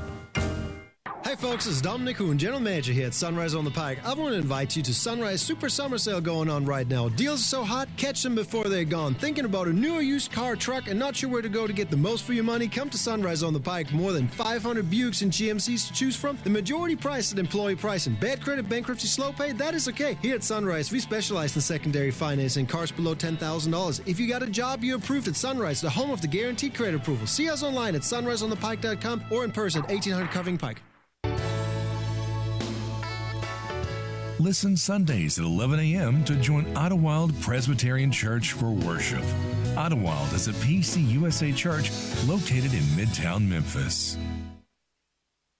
Now, more of Sports Time on Sports 56 with Wolo and Stats. This hour of Sports Time is brought to you by Homer Skelton Hyundai. Here once again are Dave Woloshin and Brad Norsworthy.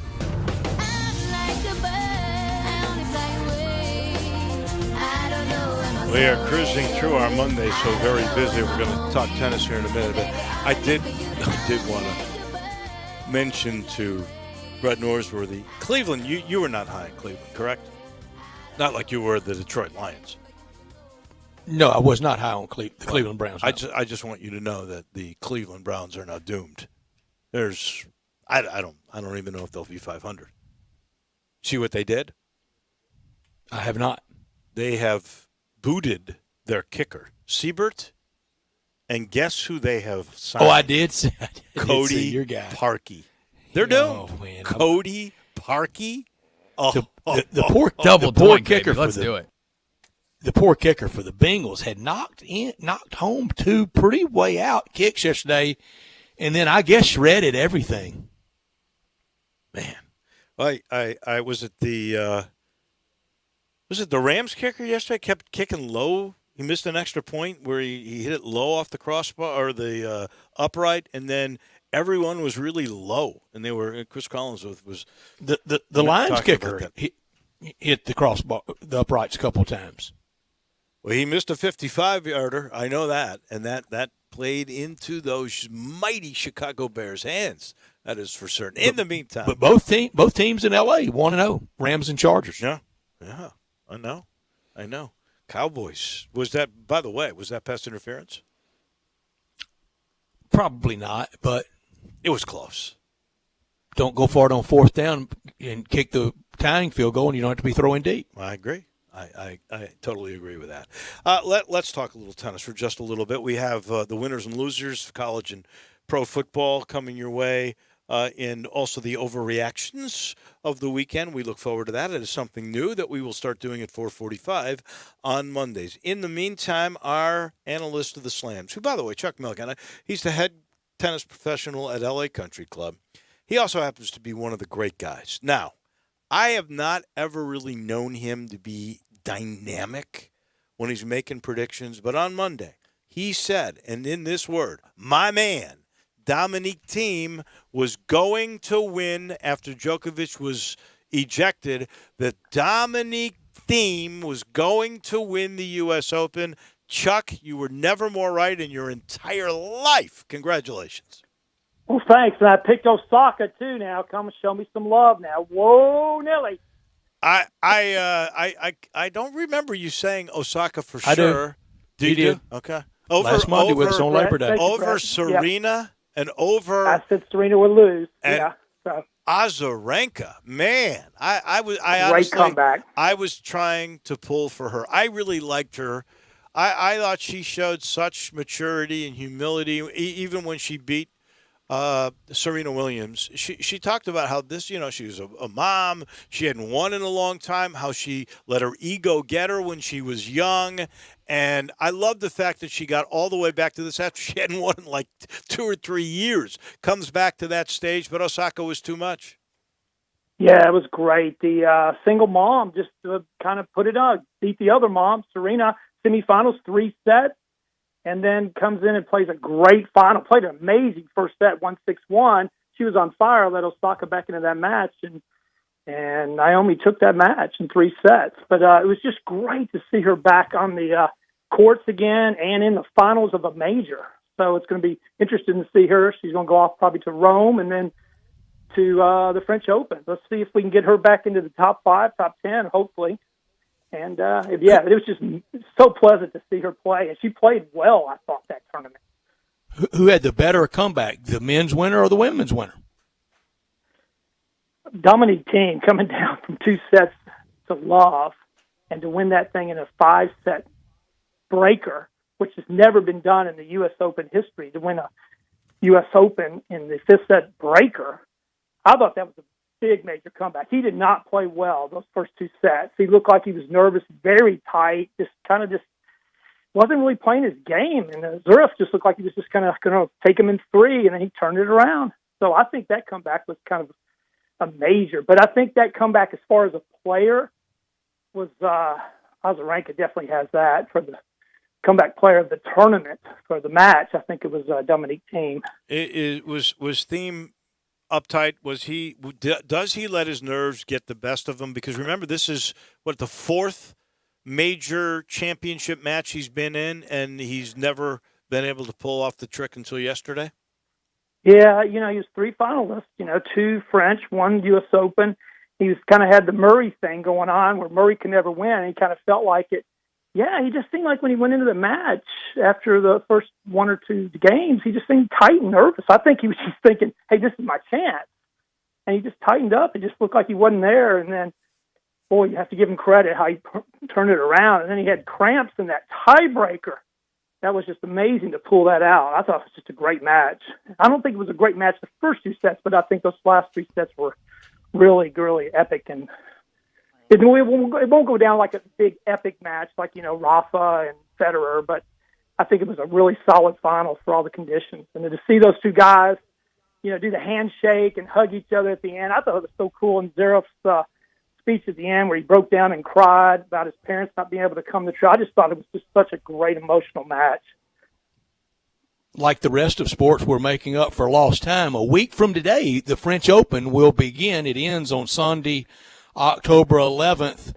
We always get to this point with Serena and Roger Federer. Either, neither, which one first, if either wins a slam. And maybe starting with French Open. Roger's out for the rest of the year. He's got knee surgery, so he went ahead and did the surgery because of all the COVID thing. So you won't see him at the French. But Rafa definitely will be your man to see him at the French Open. And, of course, Serena, she wants that 24, so she's going to be gunning for it too. So, and looking for Azarenka to do it really well. Of course, Osaka, she's on fire too. So it's going to be interesting. But, I think it's going to be Rafa's time during the French. And, of course, Novak, he'll be coming too. So. And I don't think he'll get kicked out of this one. I don't think he's going to do that for a long time. I think Thiem he's really terrific on clay, is he not? Isn't that where he first started to be noticed? Yeah, basically clay was his best surface. And, he went to 2 French finals against Rafa. And then he's kind of learned to really like the hard court now. And his game is sort of suited for the hard court. He has an amazing one-handed backhand down the line, if you saw it. That short court forehand where he likes to run in and just take it, on the rise there and just close it out.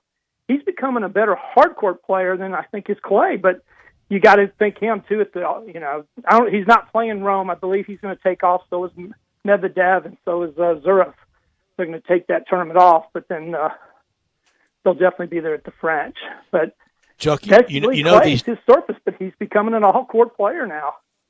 These times are crazy as the U.S. Open in tennis ends yesterday, and they're on the property for it to begin in golf right there in New York. We'll never have that again. U.S. Open tennis ends on a Sunday and the golf opens in basically New York City on Thursday. But your club, where you are the head tennis professional, in 3 years will be hosting the U.S. Open. First time to host the U.S. Open, hosted the U.S. Amateur just a few years ago.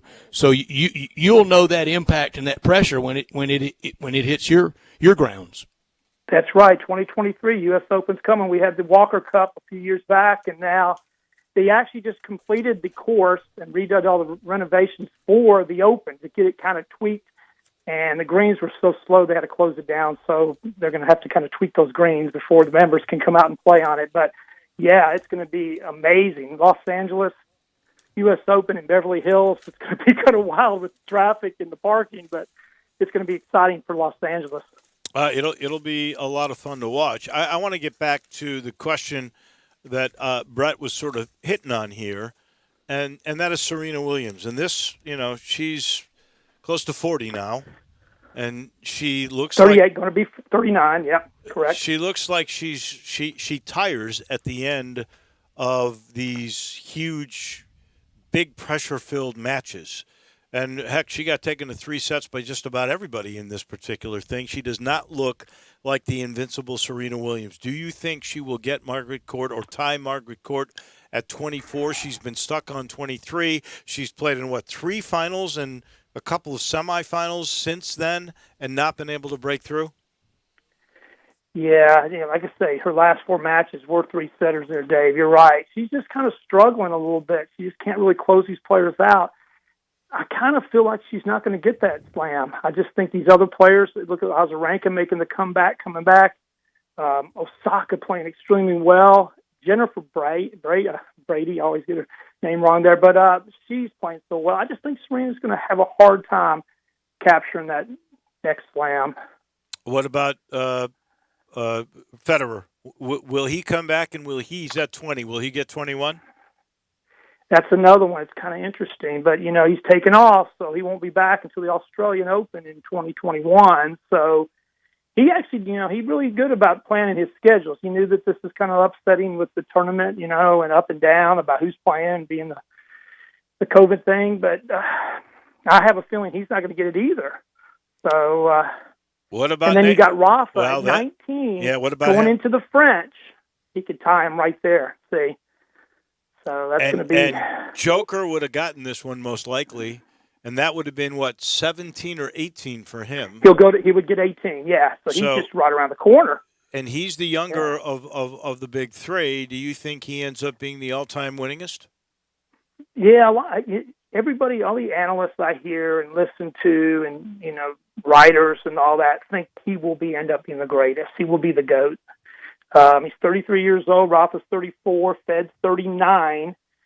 Team's 27. I don't think Team will get up there, but I think Novak could do it.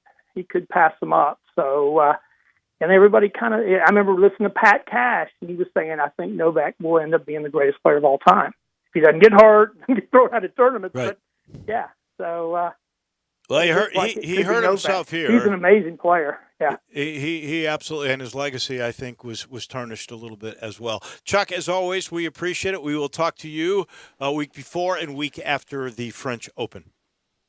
Sounds good. Thanks, Greg, guys, and have a great week. You too. Thank you, much. Chuck. That is our friend Chuck Melkent, head tennis professional, former Tiger head professional at L.A. Country Club, our analyst of the slams. He's brought to you in part by Supercuts. And Supercuts in Memphis, locally owned. They've been here for 30 years, and nothing is more important to them than the health and safety of Memphians and, of course, their team. All of their employees and all of the Memphis area Supercuts are open again. They are all open with this thing they call the Safe Salon Commitment in place. The Safe Salon Commitment was developed in partnership with top infectious disease doctors to maximize safety and sanitation in all of their salons.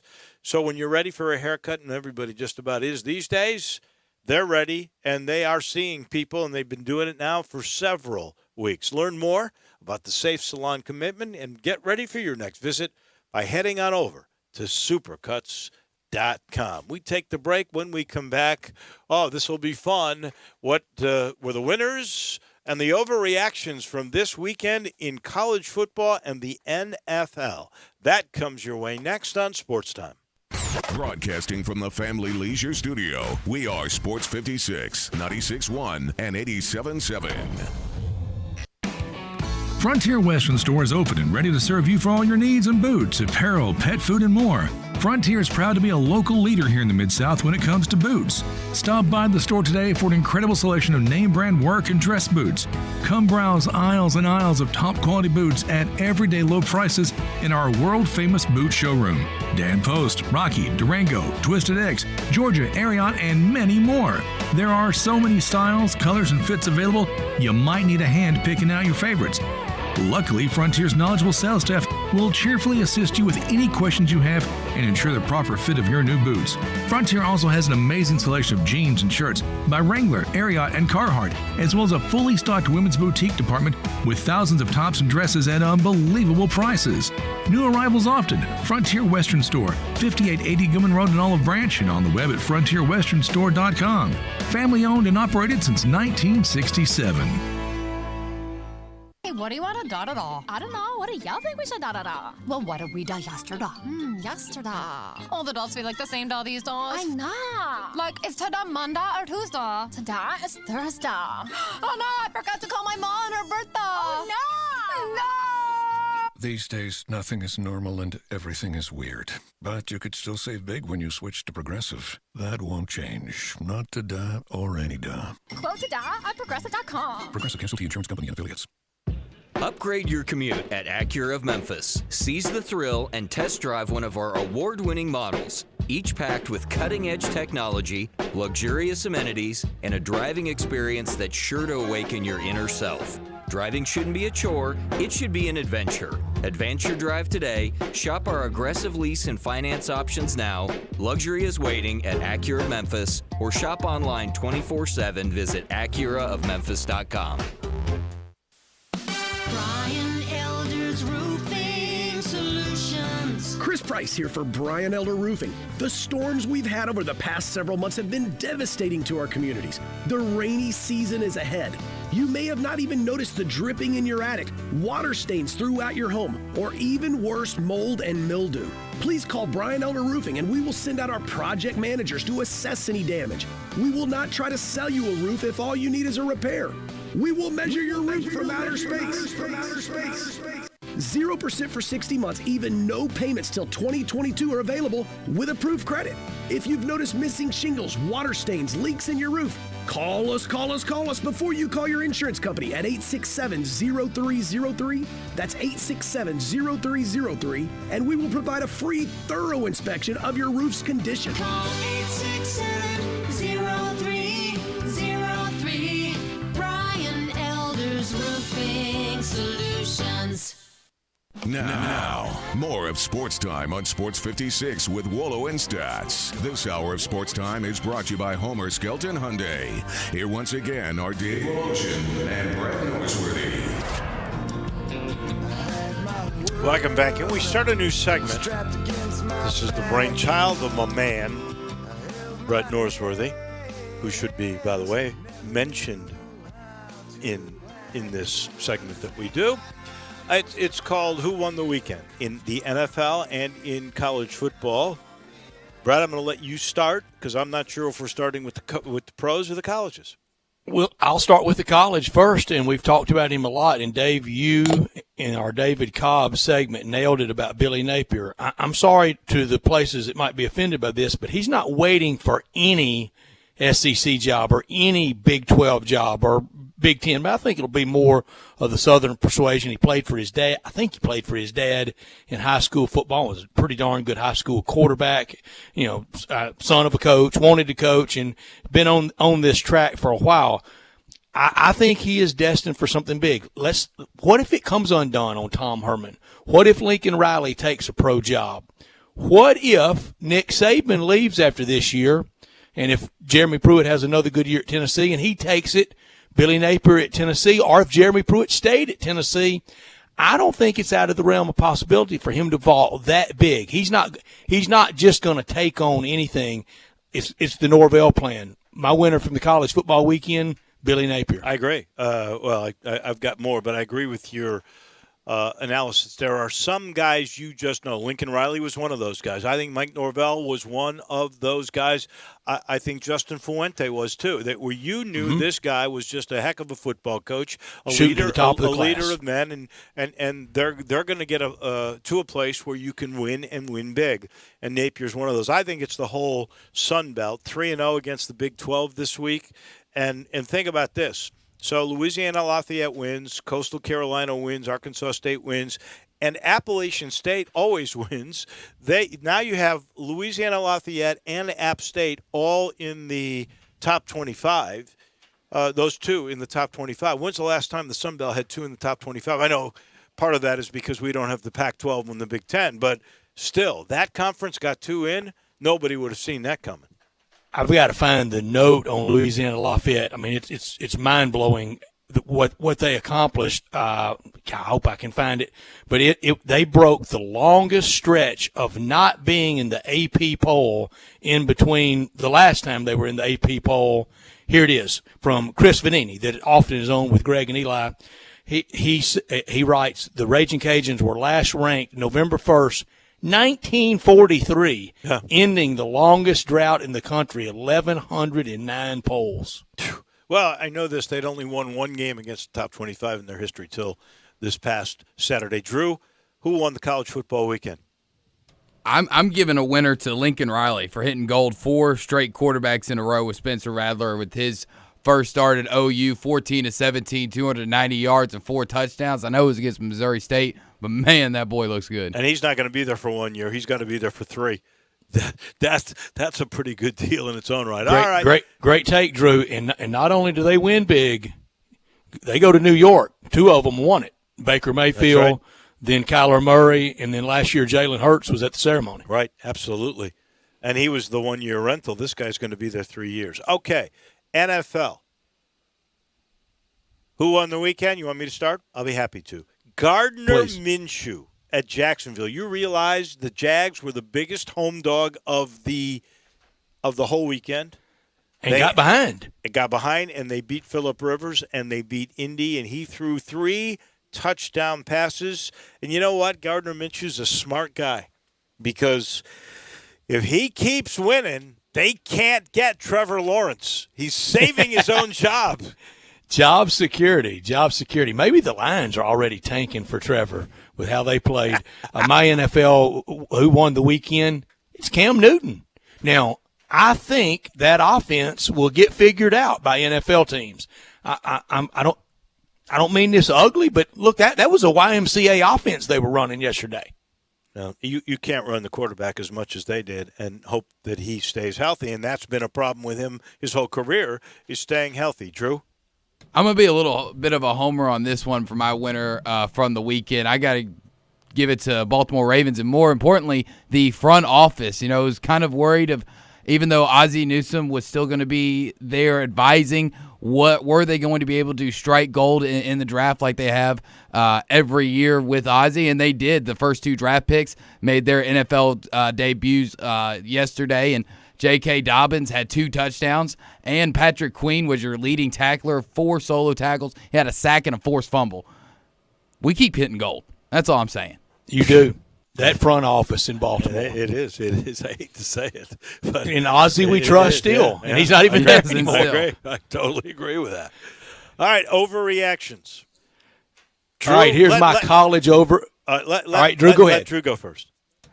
My biggest overreaction of the weekend, the Sun Belt is the best Group of 5 football conference. Good. Well, good. There are plenty. Here's the proviso. We know these overreactions are crazy. We don't need to be blasted about them in a few weeks. It's called an overreaction. Mine, after seeing the Notre Dame offensive and defensive line, Duke played for 3 quarters with both sides of the ball in the offensive defensive line, Notre Dame's going to lose 3 to 4 games. I tend to think that is correct, but I also think people tend to underrate, for whatever darn reason, David Cutcliffe. He's not going to get blown out of a conference game, not at this point in that program's tenure. Just not going to happen. My overreaction, those that said, oh, no, the Tigers football season is over. They're not going to play another game. They're going to play another game. So true, Dave. You're right. That was the biggest collective one, and we got to learn from the other sports. We mentioned it way back at 302, I think, that this is a work in progress, and just because of some bumps in the road doesn't mean everything is shut down. I agree. The NFL overreaction in the NFL. Would you like me to start? Please, Dave. My overreaction, I fear this, in the NFL is one. I'm not as dumb as I look. Norsworthy. Oh, man. What did he say? He predicted the winner of the NFC North would be the Detroit Lions. What happened the last time you picked the Detroit Lions for any kind of good? 0-16. Bingo. Now they're not going to go 0-16. They're not very good. I'm not even crowing about the Bears because they're not really very good. But Detroit, to win that division, you better look at Green Bay, my friend. I thought Minnesota would win it, but I think we know Aaron Rodgers is still pretty darn good, even heartbroken over Danica. My screaming overreaction from the weekend, it was all Belichick in New England. Yeah, because you're not convinced of that offense. I can see that. Well, and Tom Brady. And Tom Brady. He started off 0-1. Belichick's 1-0. It was Belichick the whole time. Well, that could be the overreaction for the moment. Tune in next week. You know, I couldn't believe that Tom Brady threw those 2 bad picks and Bruce Arians threw him under the bus. That was pretty amazing. Drew? My overreaction is pretty extreme, but I'll go ahead and say it. Scratch every pick that we did in the NFL last week. New Super Bowl matchup, Washington football team versus the Jacksonville Jaguars. It's going to happen. Led by Antonio Gibson. That was the best one of the 6. There you go. I like that. That's what week 1 causes. I love it. This portion of the show brought to you by James Davis Men's Store in the Laurelwood Shopping Center. 70 to 80% off. Clearance sale still going on, and they still have a good selection of sports coats and sports shirts. And even on Zoom, you got to look good. So you got to go see my friends, Rob Joyner, all the guys who just go out of the way to make it happen for you. And they've got this great selection of, as I mentioned, brand names that are 70 to 80% off. I'm talking Peter Millar and Stenstrom and Mac 5 Pocket, and they do still have quite a bit of inventory. Please go see these guys, and this is the only place that you can find the Stant system. This, I believe, is the very best custom fit system ever invented. It's 3 measurements fed into a computer. The algorithm comes out with the best fitting custom shirt or now pants you've ever seen before. It's $98 for a shirt, $168 for a pair of pants. They last forever. The material is so unreal. There's a lot of choices of fabrics that you can pick or color patterns, and you get within a week this merchandise. $98 and $168, and on this other, while the clearance sale is in place, 70 to 80% off. There's never been a better time to head to Laurelwood Shopping Center and see the good guys at James Davis Men's Store. That's 2 hours in the books. When we come back, we talk NBA with Anthony Sane. That is next.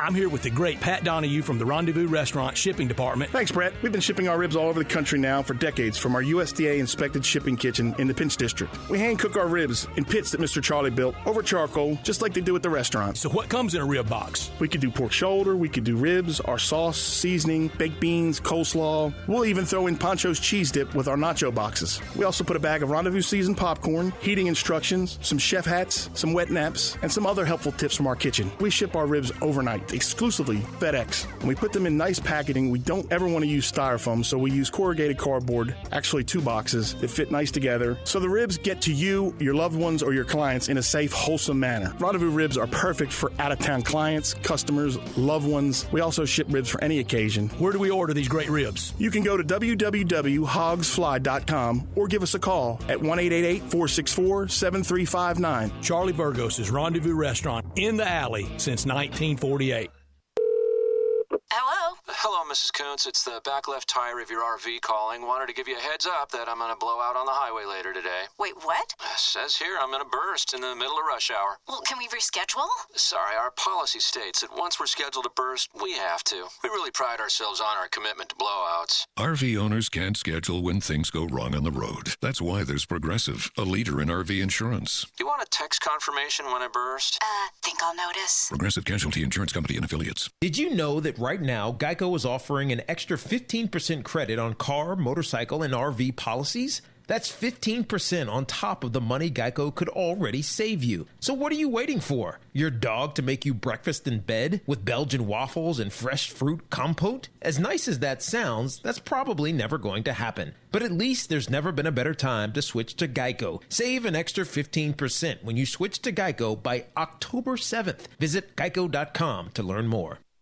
Hi, this is Troy Five-Ash, owner of Five-Ash Roof Services. You've heard me talk about how we offer the best products, the best warranties, and the best services for years. Now let's talk about pricing. Pricing should never be the only reason you hire a contractor, but in today's world, pricing is always a consideration. So we suggest you get 2 or 3 estimates for your roof replacement from a reputable, licensed, and insured company, and then give us a call. If we can't beat your best price for a comparable roof system by more than $100, we'll give you $100. It's that simple.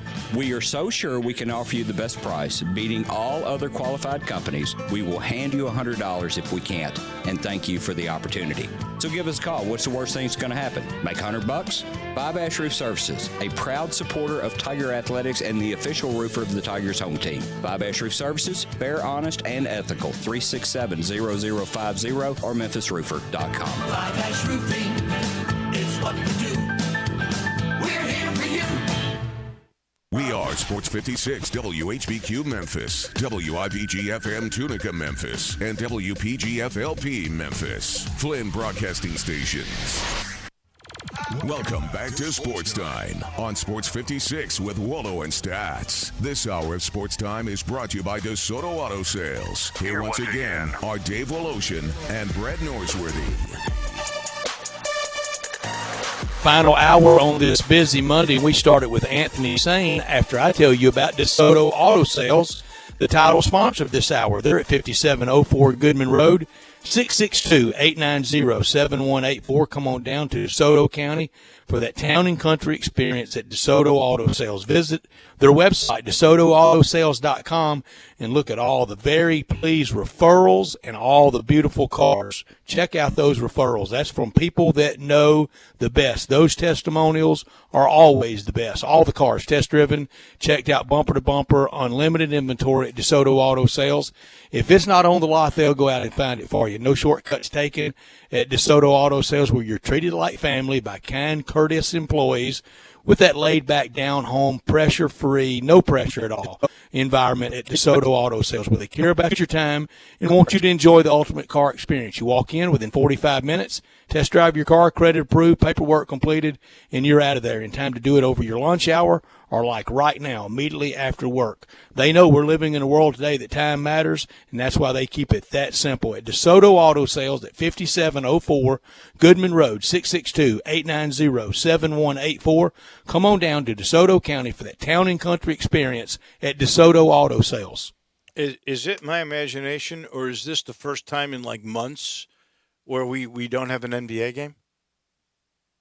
Right? It's the first time since the kind of the player stoppage that we haven't had a game, but no game tonight, but 2 big ones tomorrow night, a Game 7 and a Game 1. I know. I know, but I guess I asked that question because our usual guest in this time slot, Anthony Sane, will be going insane tonight. No basketball to watch. What are you going to do with yourself, Anthony? Well, I'm going to take a day off, man. It's been such a fast pace since everything has started back up. Well, there actually have been some other days that didn't have games because, the guys protested for a couple of days. That's right. So, yeah. I forgot about that. You're right, yeah. Yeah, so it's gonna be different though, man.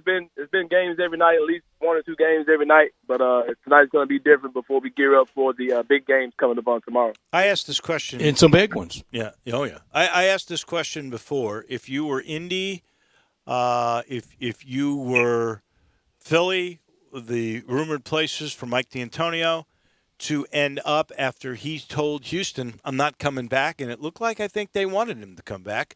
I'm not 100% certain on that. That might have been you resign or we'll fire you, but I don't think that was the case. Would you say to him, we want you, players like you motivate guys, but you can't play small ball and just this 3 and drive stuff? How do you think it works out for D'Antonio? It's funny, man, because me and Peter were talking about that this morning, how that Houston Rockets organization, they built that team for the way that D'Antoni wants to play. At least that's the way it seems. And now he's leaving them pretty much with their own, to figure it out on their own now with the team that is pretty much custom made for his coaching style. And I'm sure whoever the new guy is going to be kind of pissed he doesn't have any big men on the roster. I'm not a fan of what that. I'm not a fan of what he does at all. And I don't really think he'll do well. Me either. Because some of the teams that they're suggesting he goes to, the Pacers, in Philadelphia, those teams definitely are made for what they do. Philadelphia has two classic old school bigs on their team, in Horford and Embiid. So I'm not really sure how that's going to work. In Atlanta, they just don't have the pieces to get out and run and shoot threes and do all those type of things like he's used to doing in Houston. I'm not a fan of what he's doing at all, so I'm not really sure how that's going to work out as far as whatever his next destination is. Well, and I'm not calling a complete blow up in Houston, but Tillman Fertitta, there are published reports of, I won't say money trouble, but cash flow trouble with all the entities, restaurants that he owns. We all know in the restaurant business, you got to have people coming through the door, and by and large, we haven't, and that he is, for him, hurting. Could Houston be hitting not a tear down, but a remodel? I wouldn't be surprised. Like you said, he works in that that industry, the restaurant industry, the restaurants, casinos, all those type of things is what he does. So with that being said, I'm sure his money flow might be kind of tight right now. We're talking about a guy that's a billionaire though, so it's not like we're talking about like guys like me and you trying to keep an NBA team afloat. But in the event that they did that, man, I wouldn't be surprised because they've got a lot of salary there, a lot of big contracts. So I'm not. But they also have guys that are going to be hard to move. A guy like Russell Westbrook has a huge contract, one of the highest paid players in the NBA. I'm not really sure how they could come off of him. I'm sure teams would be, all over James Harden if he was available. But that's a lot of those type of things are easier said than done. Well, can he coach still up tempo, but do it with 1 or 2 big guys? Because if you were taking Philly and you said, I can adapt to them, then would you trust him? Do you think he can coach that way? I think he does. I think he can. I just think they went way overboard with a lot of things they were doing there. Something interesting that I had kind of forgot about. If you remember a couple of years ago, that Houston team had Patrick Beverley, Lou Williams, and Montrezl Harrell on. Those guys were all on that Houston team. Right. They traded those guys away for Chris Paul. Just imagine those pieces being around James Harden as opposed to some of the stuff they're doing now. And even that, I think this team would have been better if they had just tried it one more time with Chris Paul. I think trading Chris Paul for Russell Westbrook really hurt this organization, really hurt that team, what they were trying to do. And I think that they're paying for it now. They just did too much. It was just overkill. I think they had a perfectly fine roster 2 years ago, even last year. But just the things that they're doing now is just too much overkill. But we've seen D'Antoni win before. But like I said, the things that they're doing now, playing this extreme small ball, it's almost laughable thinking that was going to actually work. Anthony, all the pressure is now squarely on Doc Rivers and the Clippers. They are 0-7 all-time in games to advance to the Western Conference Finals. They're one of the very few teams in the NBA that's never been to a conference finals. This would be disaster in the bubble for them to stay with Charlotte and with the Pelicans as the only 3 teams of the 30 teams now of the composition now to not go to a Western Conference Finals in a year that we thought they might win it. Right. Yeah, I definitely agree. That Clippers team, man, we talked about this with me and Peter talked about this morning as well. That Clippers team, man, chemistry matters, and this is a team that kind of took the regular season off, where Paul George missed a lot of games, Kawhi missed a lot of games, and trying to come in now in this bubble situation is such a unique environment that you just can't go out there and do that. You just can't roll out the ball and just say, okay, guys, let's cut it on. You don't have any home court advantage. And teams, once they feel like they can beat you, there's nothing. There's no travel. There's nothing. They feel like they can beat you. It's like, we'll see you in a couple of days. We'll beat you again. That's kind of what's going on with Denver. They've got their confidence now. And that Clippers team also lacks leadership on the court. That's something we talked about this morning as well. Paul George, he's an alpha as far as being a player on the court, but as far as being a vocal leader of a team, a guy that guys can rally around, he's never been that guy. Kawhi Leonard as well. He's a great player. Don't get me wrong. He led the Toronto Raptors to a championship last year. Won multiple championships with the Spurs. But as far as being a guy that you can hold accountable for leading the team, he doesn't have those characteristics. And I think we're seeing that on the court now with the Clippers team. Wait, what changed after Game 4? I mean, they're up 3-1, and they had a stinker of a Game 1, if I recall correctly. Righted the ship. What's happened since Game 4? Like I talked about, that bubble creates some interesting situations, man. Like, once the team kind of feels like they can get you, or like they start smelling blood, or they see blood in the water, it's easy to turn it on, and then it's all about confidence. What team has the momentum at that point? Because once the Clippers started getting shaky and Denver started realizing they can play on the same level as them, it was a whole other series. And now the momentum is switched to their side. Because, like I said, there's no home court advantage. There's nothing. We're just getting on the same basketball court, and I'll see you in 48 hours, and let's do this again. So I think that Denver's definitely benefiting from that. And I think the advantage is in their hands right now. But the Clippers just have to be the better team and come away in Game 7 and pull this out. If you were for the Nuggets tomorrow night, heck with the future. Let's start it now. Anthony, there would be something refreshing for me. I don't think it'll end up like this, but if it ended up a Miami-Denver final, okay, I'm fine by it. Yeah, I just want to see basketball, man. Like I think this whole bubble has been great. The level of play with these games has been incredible. We've seen some great individual performances, some great series, some great Game 7s. So you can't knock that. But like I said, I don't really care who it is, man. Miami's really been playing good ball. Boston, a team that you thought was maybe a year away, they're sitting there in the Eastern Conference Finals now. So yeah, man, I don't really care who it is. Whoever it is, they deserve it. Because like I said, it's been some great games. It's a great play on the court. If it's the Clippers who lose, and I don't think they're going to lose, but if it is, what does that do with Doc River? Do you, if you're Steve Ballmer, do you go, you know what, just he gets them only so far, and I'm building this brand new building, I spent all this money, do I go in a different direction? I think Doc Rivers is an incredible coach. I don't think that you let him go after literally year one of this experiment with this team, this particular roster. I don't think that you do something like that. But the way things are going, I wouldn't be surprised because these coaches, these owners and these GMs are convinced that they can bring in anybody to come in and do what some of these legendary coaches have done. Same thing with Nate McMillan, who's been pretty much carrying that mediocre Pacers roster forever. And then they let him go because these guys think they're just so smart and they can just bring in their custom-fitted guy who can come in and lead their teams. I think that would be a brutal mistake if the Clippers did something like that. But in the climate and the times we live in now, man, I wouldn't be surprised. Yeah, it's a quick hook out there for too many, and I've been with you the whole time about Nate McMillan, and I felt that way about Lionel Hollins once upon a time here in Memphis. We're visiting with Anthony Sane from Sports 56 Mornings alongside Peter Edmiston. You hear him every morning, 7 a.m. to 10 a.m. You also read him at Sports Illustrated, and you can follow him at Sane Asylum, the best Twitter handle out there. Anthony, for Miami and for Eric Spoelstra, he got those with LeBron. He Dwayne Wade was there, Chris Bosh was there. Most of that wasn't about him. If they were to win it or just advance to the NBA Finals, a lot of this would be about him. Yeah, Yeah, here's the thing about Spoelstra. When he's had teams that aren't, you know, loaded rosters or whatever, he doesn't go to the same places he does with great rosters like any other coach. But he has an innate ability to manage talent and to manage personalities and things.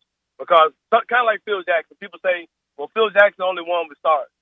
People don't understand that sometimes winning with stars isn't the easiest thing to do because you're managing the personalities of elite level players. You know what I mean? So that's not always the easiest thing to do. And he also maximizes his talent because that Miami Heat team, yes, they have all-stars in their roster and Jimmy Butler, and but that really doesn't matter.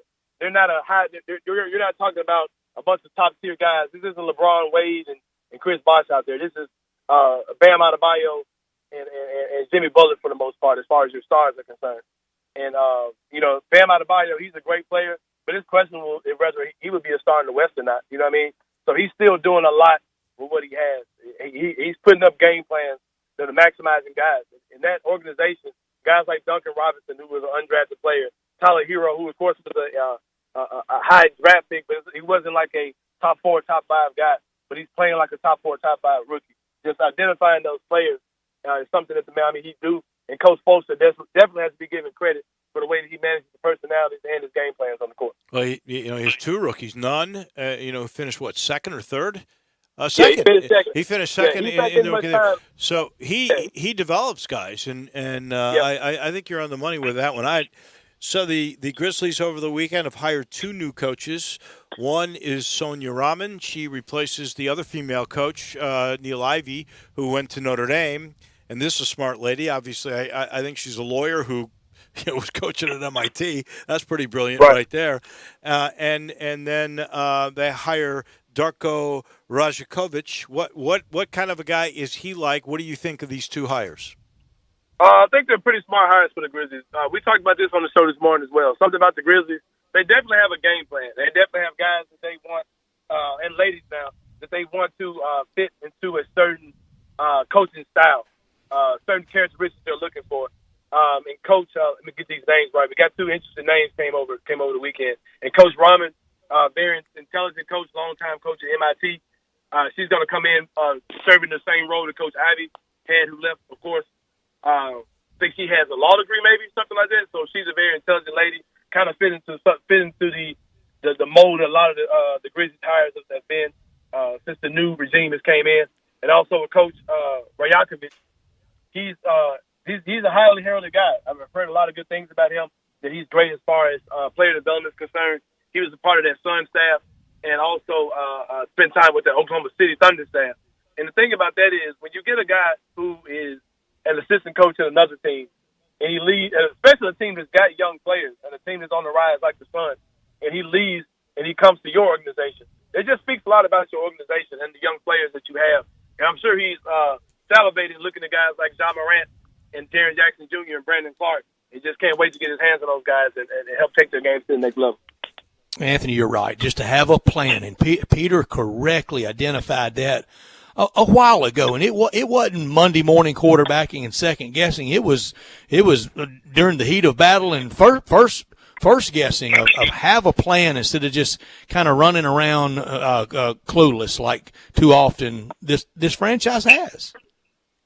Yeah, this Grizzlies organization, man, I got to give them props. I don't know what the final result will be. I don't know what's going to happen 2, 3, 4 years down the line. But, man, it seems like they got a plan. It seems like they're sticking to what they're doing. They're letting Coach Jenkins do things the way he wants it. It doesn't seem like they're hiring guys for him. It seems like they're letting him build guys that fit his particular DNA. And I can't really knock anything they're doing, man. As far as transactions they're making, as far as roster moves, it seems like they're knocking all those out of the park as well, man. So just kudos to what they're doing. I'm just looking forward to seeing how it all plays out because it seems like they're just making smart decisions after smart decisions.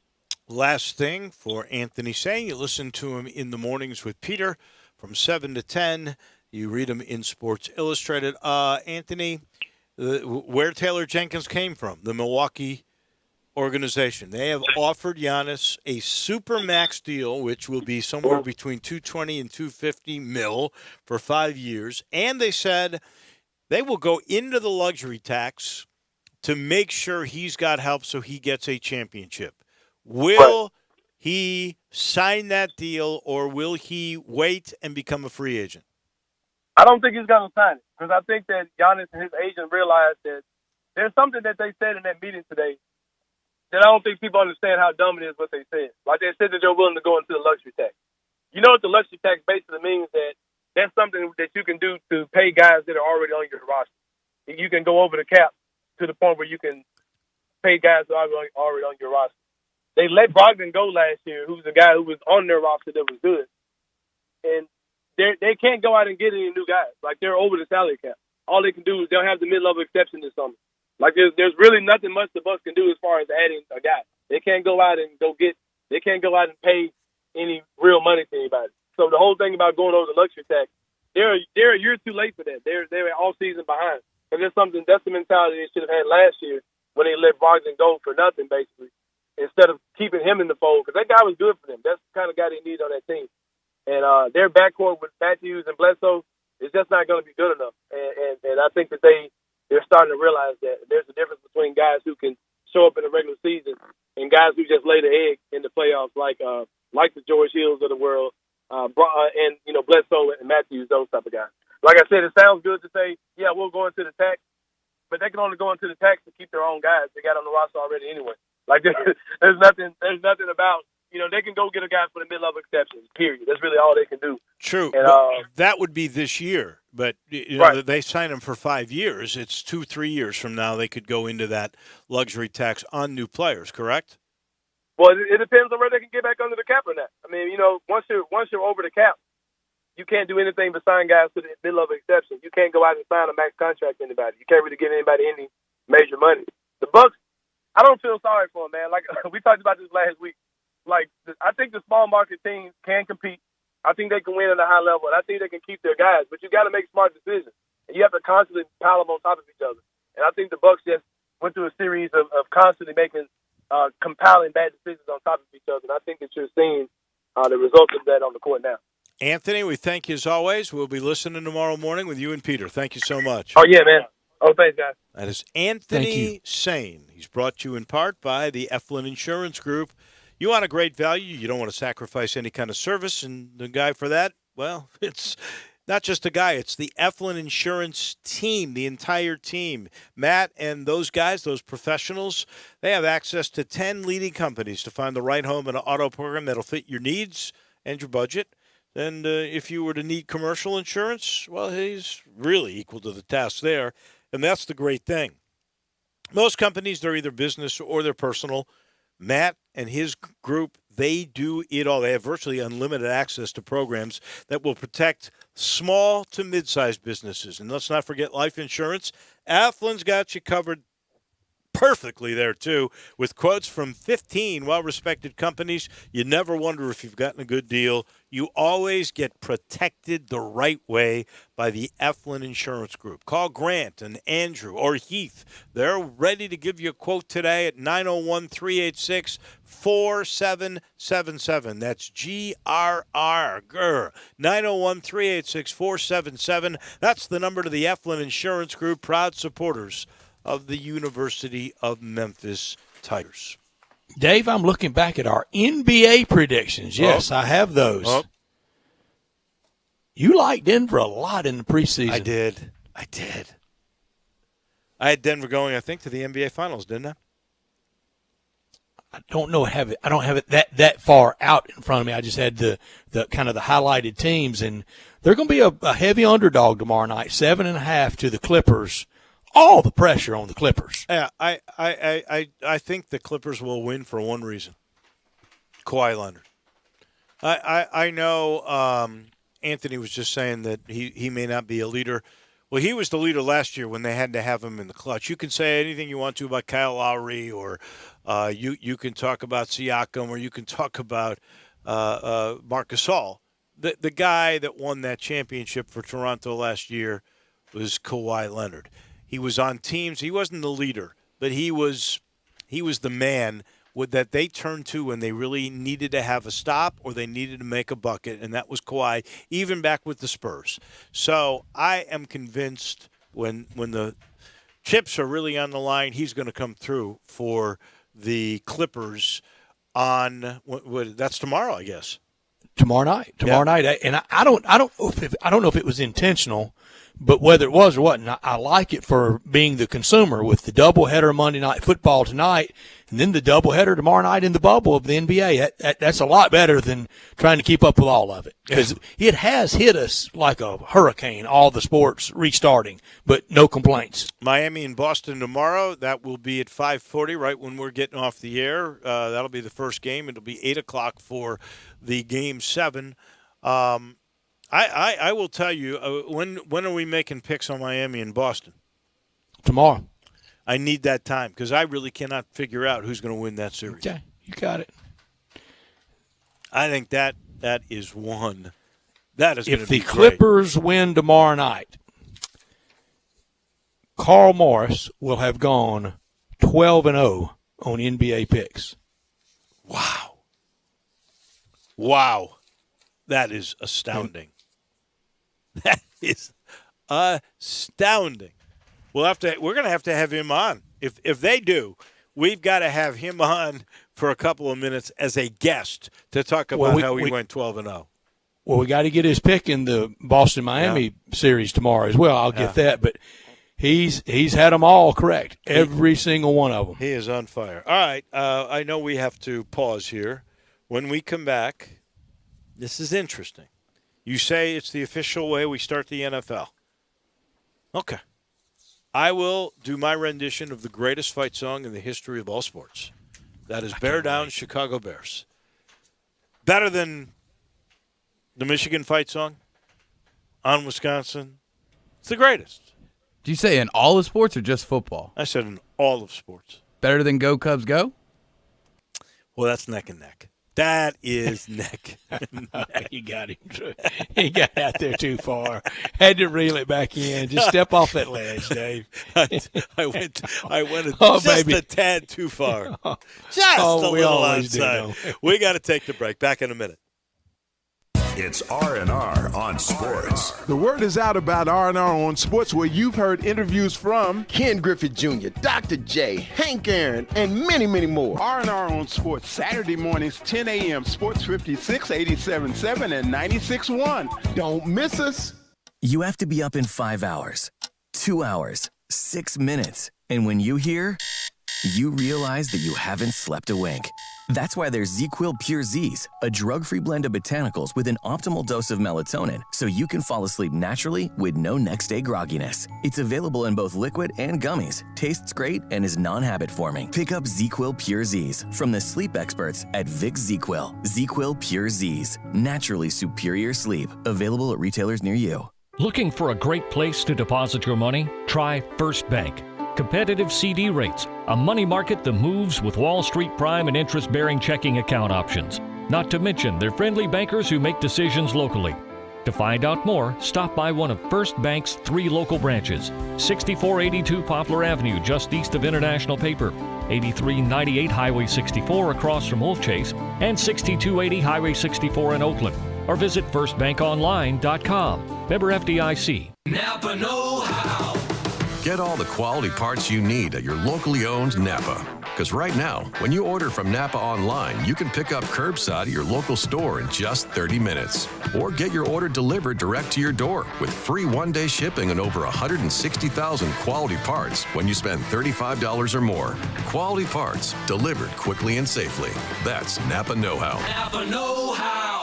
At participating stores, standard ground shipping and exclusions apply.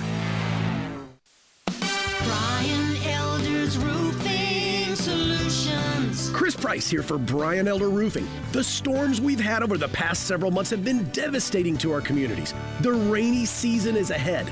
You may have not even noticed the dripping in your attic, water stains throughout your home, or even worse, mold and mildew. Please call Brian Elder Roofing and we will send out our project managers to assess any damage. We will not try to sell you a roof if all you need is a repair. We will measure your roof from outer space. 0% for 60 months, even no payments till 2022 are available with approved credit.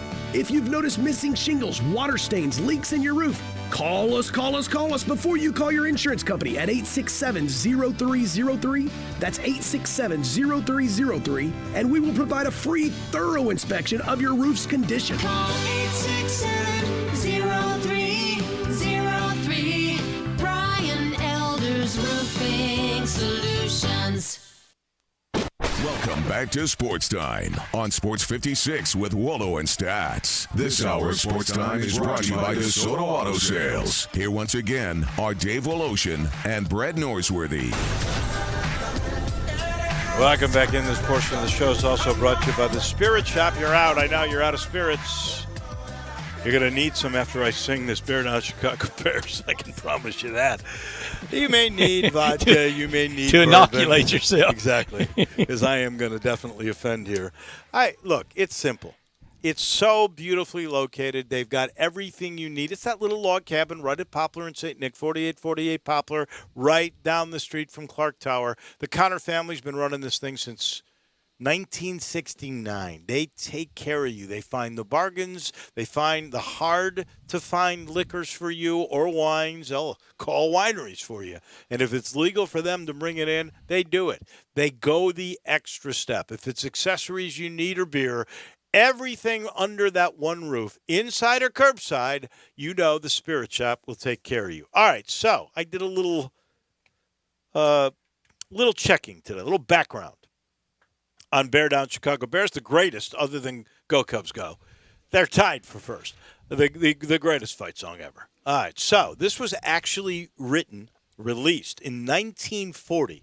You know what happened in 1940, don't you? Bears won it all, NFC championship or NFL championship. NFL championship by defeating the Redskins 73-0. Now, I knew that part.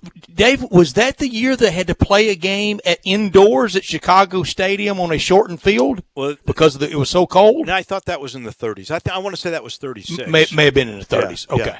Yeah. I but actually 30s, saw 40s. I mean, it's all in there close to each other. Actually, when I was in high school, they would hold concerts in that building, which I don't think it exists anymore.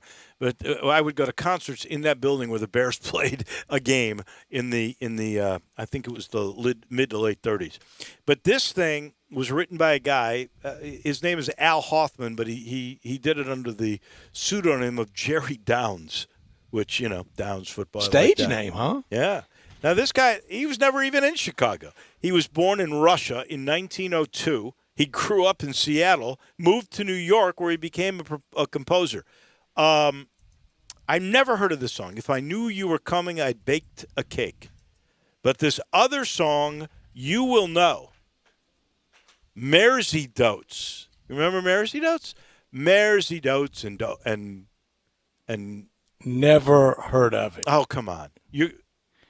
Mersey Dotes. What did we do? The Charleston to it? And little lambs eat ivy. Da da da da da da da da. Oh, Dave. You know that song. You got to look that up. You didn't have the 45, did you? It's MAIRZYDOATS. You have to start back out.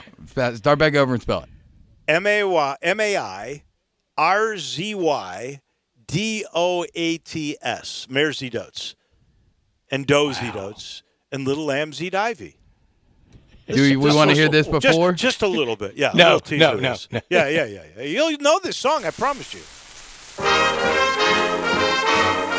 Is this it? The Charleston to it. Yeah. Long intro. Real long. Come on. In time's There you precious. go. A kiddle eat ivy too.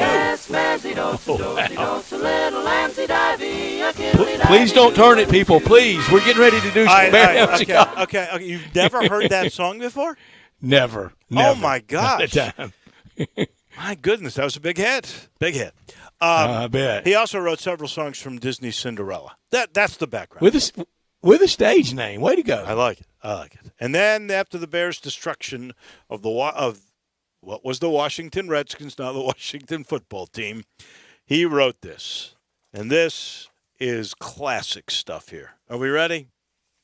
I'm ready. Play it. Here we go. Bear down, Chicago Bears. Make every play, pave the way to victory. Bear down, Chicago Bears. Put up a fight with the might so fearlessly.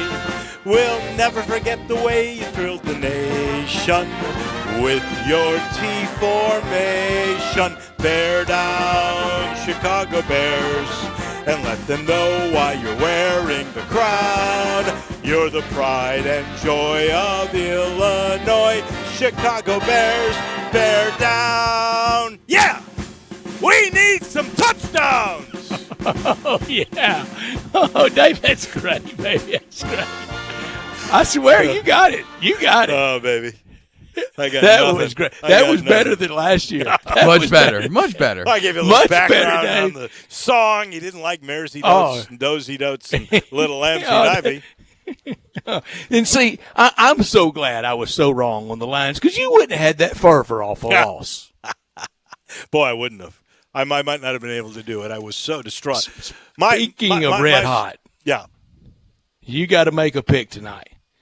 Whew, and you have been hot. Dave, 9-1 this week in our picks.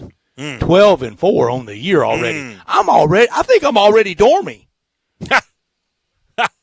I'm 15 points behind you already. Oh, my goodness. Drew, you are and football's your sport. And Drew, you're 13 behind already. And football's my sport, Dave. At least I'm second. Man.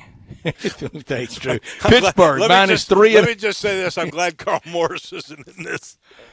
Carl going for 12 up, 12 down tomorrow. Have we night. ever had Pittsburgh? a 12-0? Seriously, we've ever had a 12-0 before? No, never been close.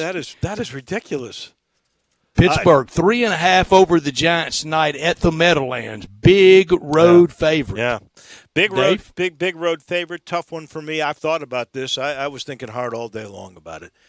You know, we have a guy named Bo Marchant on every week, and he's in New York as we speak. He has such a Pittsburgh heart. I know that, and he's talked me into it. I'm going to go Big Ben. I'm going to go one more year with Randy Fichtner, Mike Tomlin, Keith Butler, Ben Roethlisberger, that big offensive line to protect Big Ben.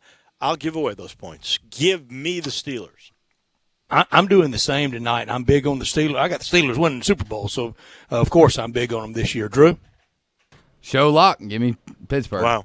Just out of curiosity, are you as big on them as you were on Detroit? Bigger, much bigger. Group lock so far this year. Yeah, wow. 1-3. The only one we won was all of us had Arkansas State plus all those points against the Tigers. That's ridiculous. All right, second game tonight. We're going to even that out tonight. Second game tonight, the Titans 2.5 road favorite in Denver. Denver, to me, is there's too many questions. No, again, this is early in the year. There's no real home field advantage. And the way the Titans finished the year, I think they're the real deal. They gave Tannehill his money this time. They still got this great running back in Henry. I don't see why Tennessee doesn't win this game. I actually thought the line would be bigger. So I'm going both road favorites tonight. Give me the Titans. Drew? It's simple. No Von Miller there up front. Derrick Henry still in that backfield for the Titans. Tennessee. I'm taking Tennessee, too, just not to lose any more ground today. Group lock. And guess what? It's the only reason I'm doing it. Group lock will be totally even. We'll be 3-3 when the night is out. I hope so. All right, who wants to start first on quarterbacks and roll with it? It doesn't matter. I can start with Pittsburgh. Go ahead. You want me to? Best quarterbacks? There is a debate. Some places think it's Terry Bradshaw. Some thinks it's Ben Roethlisberger. I'm of the Terry Bradshaw mold. When you win 4 Super Bowls, my goodness. Terry Case Bradshaw closed. 1, Ben Roethlisberger 2, Cordell Stewart number 3, Bobby Lane number 4. People are going, Bobby Lane, didn't he play for Detroit? Wow. Bobby Lane.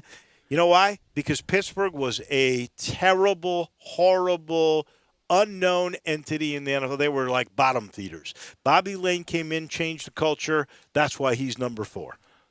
I'm with you on top, and I'm with you on 3 out of the 4. Bradshaw 1. You explained it. Big Ben 2. He's there. If he wins it this year, he's still not going to top Bradshaw, and I don't know if they do win it this year. Number 3, it was a real tie for me, but one advanced to the Super Bowl as the quarterback. Now, this other guy was on the team, but he was no longer the quarterback. Number 3 for me, Neil O'Donnell, and number 4, Cordell Stewart. So we agree on Cordell / Stewart. Neil O'Donnell. Yeah, I saw a bunch of places with Neil in there. I don't know. Neil O'Donnell, he just never got to a Super Bowl. He did. You're right. You're absolutely right. I've got the exact same 4 as you, Brett. I just have Cordell Stewart at number 3. And Cordell Stewart was a really good pro quarterback. He was. Giants, I'm going to start, I think it's simple. Yeah. Over 57,000 yards, 366 touchdowns, 2 Super Bowls, 2 Super Bowl MVPs, and every record the Giants have. I think it's Eli Manning 1, then Phil Simms 2, and then I have Charlie Connerly 3 over Y.A. Tittle. And it's not because of Ole Miss. It's because as a Giant, he was better. He won an NFL championship. Y.A. Tittle didn't as a Giant. Y.A. Tittle was a better NFL quarterback than Charlie Connerly. But Chuck and Charlie from Clarksdale, Mississippi was number 3. And the Bald Eagle, Y.A. Tittle, number 4. I have it the exact same way as you. And I want to tell you something that I found really interesting. And this is why Tittle is 4 for me. Eli Manning, 16 years, same team. Phil Simms, 15 years, same team. Great point. Charlie Connerly, 14 years, same team. Y.A. Tittle played for the San Francisco 49ers for a bunch of years. Now, he was better, I think, with the Giants, but he only played 5 years maybe with the 4 years. 4 years. Okay. 4 years with the 4 years. G-men. Yeah. Dave, tell me how Charlie Connerly is not in the Pro Football Hall of Fame. I don't know. That's tell awful. Me this. Why did it take so long for Isaac Bruce to get in? There are some guys that are so obvious, I have no clue why they don't make it. It's stupid. But really and truly, Ole Miss ought to, in concert with the Giants, and they've got a long, great relationship, obviously, with Eli Manning and Charlie Connerly. They ought to start that push on the Veterans Committee, on the old timers to get Charlie Connerly in. Drew, your Giants? Same 4 as both of y'all. I just had Y.A. Tittle at number 3 and Charlie Connerly at 4. All right, Titans Oilers, Dave. Well, I'm glad because I had Matt Hasselbeck and Marcus Mariota at the back when we were just going to go Tennessee. But if you throw in Houston, and you should, now you got 4 pretty good quarterbacks, starting with Warren Moon, one of the greats, Steve McNair, one of the tragic greats, Dan Pastorini, and Vince Young is my 4th. Whoa, Vince Young. Drew? I've got Warren Moon 1, Steve McNair 2, Vince Young at 3, and I put Kerry Collins in there at 4. I've got Kerry Collins, but I've got him at 4. Number 1 for me, because how he identified or how he defined them and kind of became the face of them in Tennessee. Now back to 1997 and that odd year that they came here to Memphis as the Tennessee Oilers. I have Aaron McNair 1, and it is tragic. 2 Warren Moon. Well, now 3 you realize Warren Moon, I think he still holds the records for the most yards passed of that organization. He won a Grey Cup in Canada. Yeah, but Grey Cup doesn't mean much to me for Titans Oilers, but going to a Super Bowl like Aaron McNair did. So McNair, Moon, Pastorini, Kerry Collins, I'm with you, Drew. Okay. And Denver. And Denver? Boy, I wonder who number 1 would be in Denver. He owns the town. Yeah. Now he runs the team. I'll be honest with you. I saw some that had Peyton as number 1. There's no way I could put Peyton number 1 in Denver. No. I could in Indy, but not in Denver. I got John Elway. He is 1 in Indy. I got John Elway, Peyton Manning, Craig Morton, and Jake Plummer. I was really torn on Jake Plummer. I went with the guy who the number was retired for, and Peyton reached out to them to see if he could wear it. Kelly Tripucka's dad or uncle, Frank Tripucka, that was a great player at Notre Dame. I think it's his uncle. Is it? I think it is. I went 1, John Elway. It's clearly him. I mean, he owns the state. Absolutely. I mean, he is much beloved. I mean, so much so he might lose some of that great capital with not being such a great GM. Number 2 is Peyton. He got him a Super Bowl win in Super Bowl 50. 3 is Craig Morton, who the late, great George Lapidus wrote one of the great lines ever about when he covered the Broncos against the Cowboys down in New Orleans at a Super Bowl. His opening line of his sentence of his column was, Craig Morton finally won a Super Bowl for the Cowboys. Unfortunately, he was the quarterback for the Broncos. That is quintessential Lapidus. And 4, Frank Tripucka. Drew? I've got the same as 4, same 4 as Dave in the exact same order. And I was really this close to putting Timmy Tebow in there. Oh, no. He did win a playoff game. Oh, please. Come on now. Come on. You got to have I said I was close. I didn't put it in there. I'm glad y'all stuck up for Shaky Jake Plummer. Yeah, why not? You know, if you really look at this, and we're going through these names, as a group, the Giants clearly have the best combination of all 4, right? Best foursome, they do. Yeah, they do. And after Bradshaw and Big Ben, it really fell off the ledge to Cordell and. If the Bears are on Monday Night Football, if we did running backs, I would be in great shape. If we did linebackers, quarterbacks, I would be not in unbelievable shape. But when it comes to quarterbacks, I mean, it still starts with Sid Luckman. It does. It still starts with a guy where they hardly threw the football. I mean, my goodness, that's how bad it is. Now so you'd have Mitch Jim Mitchell. McMahon. Oh, well, Mitch Mitchell did win last night. Save it, because with Bears be on Monday night, save it. Gosh, is it? What if we have repeats? You're not going to make me go 5, 6, 7, 8, and quarterbacks for the Atlanta When we get Falcons. to repeats, we'll go to coaches. Okay. Or we could go to the best position for that team that you think or I think is the best. That's a good position. one. Yeah. Or coaches. That's good. Like Steelers would be linebackers, because they'll be on Monday Night Football again. Yeah. Yeah. I don't know if the Ravens are on there twice, but if they are, and we went to coaches, they've only had 2 coaches. What do we do then? We go back to Cleveland. Yeah, you have to go back to Cleveland. That's exactly what you do. Ravens have only had 2 coaches? I believe so. What about they had Bill Lick and had Mark Chabrota, didn't they?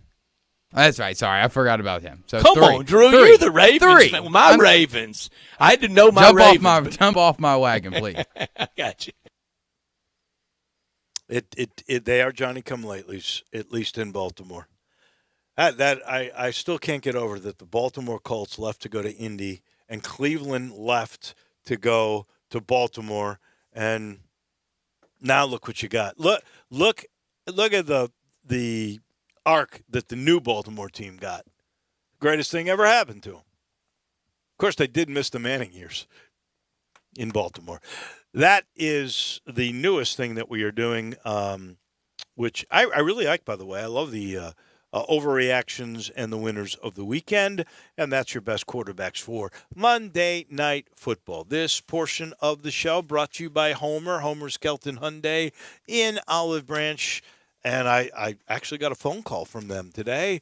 They want to tell me all about the new 2021s that are coming into the lot. I'm looking forward to maybe seeing some of those over the next couple of days. You know, with every new car you get from Homer, that could be a Genesis, that could be a Santa Fe Hyundai, you get a lifetime limited powertrain warranty, and you get a 3-year, 36,000-mile maintenance package with every new car, and they're coming. All these new cars are coming. If you're looking for a pre-owned car, I should point out Auto Trader named Hyundai as the best non-luxury certified pre-owned program, and the guy that heads that up at Homer Skelton Hyundai, that would be Ray Melton. He's only been in the car business 50 years. He is amazing. He will find, if you say to him the price range, the kind of years you're looking for, the kind of cars, he'll find it for you. And, of course, if it's certified, well, then it's got to be a Hyundai. But they last forever. That's why you get these 100,000-mile limited powertrain warranties. It's just the way car business should be done. Folks that have been together forever, there to make sure you get the right deal. They've set the standard. I promise. Just get on Lamar. Go find out for yourself. In Mississippi, it's the first exit Craft Road. Turn left. Go see the general manager, Chris True, and all the gang at Homer Skelton Hyundai and Genesis of Olive Branch. We're back in just a minute. We got crunch time coming your way. Search Sports 56 on Facebook and give us a like. And follow us on Twitter at Sports 56 WHBQ. Ian Eagle here from Westwood One with a preview of the NFL Week 1 Monday night doubleheader. Up first, Ross Tucker and I will be in New York as second-year quarterback Daniel Jones and the Giants host Ben Roethlisberger in his post-injury return with the Pittsburgh Steelers. Then, after our game, Kevin Harlan and Hall of Famer Kurt Warner will be in Denver for the Broncos and the Titans. Kurt, give us a preview of that one. I'm really looking forward to seeing how Tennessee bounces back from that AFC Championship loss. Ryan Tannehill, great year last year. Can he put that together a second year and show that he is a franchise guy in the NFL? And on the other side, Drew Lock. What kind of strides does he make in year 2? Unfortunately, they'll be doing it without Von Miller. Thank you, Kurt. Join us for Week 1 doubleheader action on Monday Night Football. Remember to listen to Westwood One's coverage of the NFL all season long. Right here on Sports 56, 96.1 and 87.7. As you get back to business, small things can make a big difference. Like marking safe distances with floor tape and posting reminders to wash hands. As always, Grainger is here to help, offering supplies and solutions for every industry. Free access to product specialists, 24/7 support, safety recovery guides, and more. It's part of our commitment to help you adapt and recover in these challenging times. Call, click Grainger.com, or just stop by. Grainger, for the ones who get it done. O'Reilly. Get more miles on the road with O'Reilly Auto Parts. A clean fuel system means better gas mileage for your car. Right now at O'Reilly Auto Parts, get 2 bottles of Lucas Fuel Injector Cleaner for $8. Plus, earn double O Rewards points. For a clean, lubricated, more fuel-efficient system, stop by O'Reilly Auto Parts today or visit O'ReillyAuto.com. O'Reilly Auto Parts. Family Leisure's done it again. We're talking about the world's biggest spa sale. Up to 30% off on spas and swim spas. Choose from hundreds of different spas from multiple manufacturers. There is special financing available, and if you are in the market, special pricing now as summer starts to dwindle on chemicals and accessories. Always professional delivery available. The spas are going crazy at Family Leisure, I-40 and Whidden Road. Frontier Western Store is open and ready to serve you for all your needs in boots, apparel, pet food, and more. Frontier is proud to be a local leader here in the Mid-South when it comes to boots. Stop by the store today for an incredible selection of name brand work and dress boots. Come browse aisles and aisles of top quality boots at everyday low prices in our world famous boot showroom. Dan Post, Rocky, Durango, Twisted X, Georgia, Ariat, and many more. There are so many styles, colors, and fits available, you might need a hand picking out your favorites. Luckily, Frontier's knowledgeable sales staff will cheerfully assist you with any questions you have and ensure the proper fit of your new boots. Frontier also has an amazing selection of jeans and shirts by Wrangler, Ariat, and Carhartt, as well as a fully stocked women's boutique department with thousands of tops and dresses at unbelievable prices. New arrivals often. Frontier Western Store, 5880 Goodman Road in Olive Branch, and on the web at frontierwesternstore.com. Family owned and operated since 1967. Welcome back to Sports Time on Sports 56 with Wolo and Stats. This hour of Sports Time is brought to you by DeSoto Auto Sales. Here once again are Dave Woloshin and Brad Norsworthy. Oh, I got a new rule. If I go to restaurants and I don't take out, I want to eat outside. That's the way I kind of book these things. So I was looking for a place to watch NFL football yesterday, and I called Walker Taylor. So what about your outside televisions on your patio in Collierville? He goes, oh, yeah, they're really good TVs, and he is right. If you want to watch football outside, you don't want to be in, this is the place. They got all of your favorite beverages, and it's a great place. And where can you get better nachos? Where can you get better tamales? Where can you get better barbecue ribs? Where can you get better pulled shoulder? I'm telling you, it's the place to watch football and eat the best doggone barbecue around. And you know there's 2 locations, but if you're talking football, I'm talking Collierville. That is at Houston Levy Road and Poplar. If you want to take out, you can do that with the drive-thru, or you can go curbside at Germantown. The best way to watch football on a Sunday for me is Eaton barbecue from the commissary. It's crunch time. Go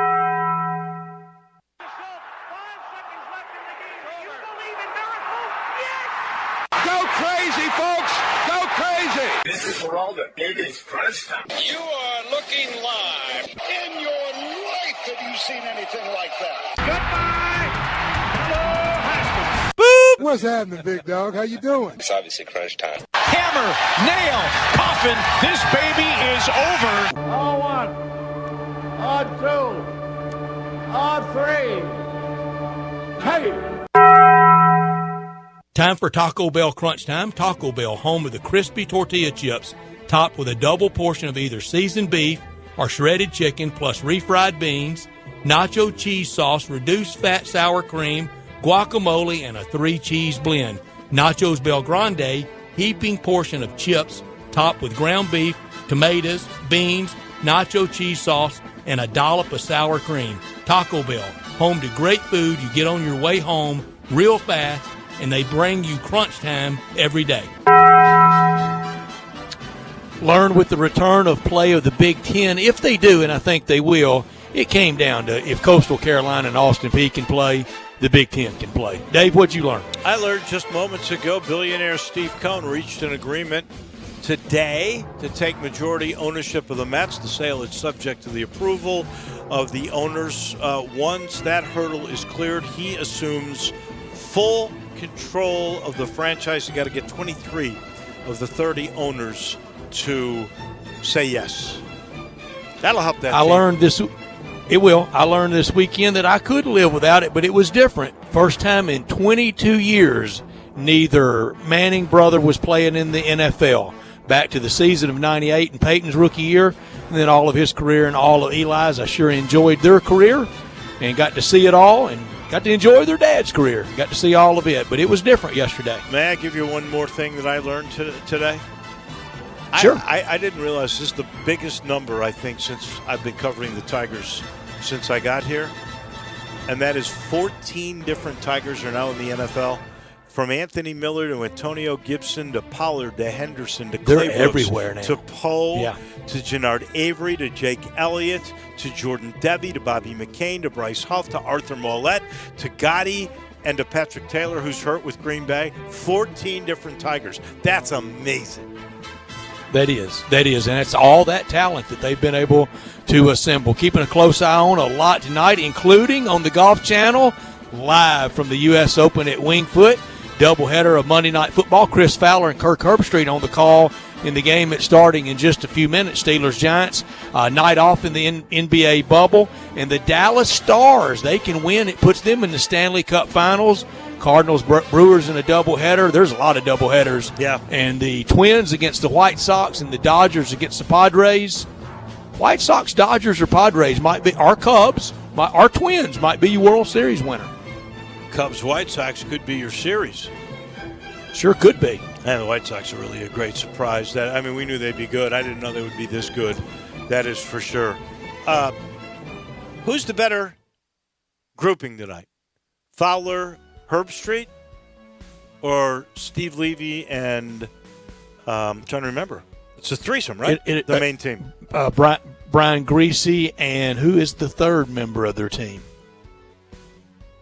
But it'll be interesting to watch because it's all kind of new. It's new for the college guys to call the pros, and Steve Levy's veteran, great announcer. Oh, he is. I'm really happy for him. I'm glad he's got his chance. Lewis Riddick. Lewis Riddick. Third member of the team. I think that'd be a good team. I think it's going to be terrific. How about Fowler? He goes from the U.S. Open to this. He's that good. He is a man who's cleaning up. And that will do it for us. We have plenty to thank, including Ted Butler, David Cobb, Chuck Melkent, and Anthony Shane. We'll do this again tomorrow. Make sure you stop on by. Have a great night, everybody.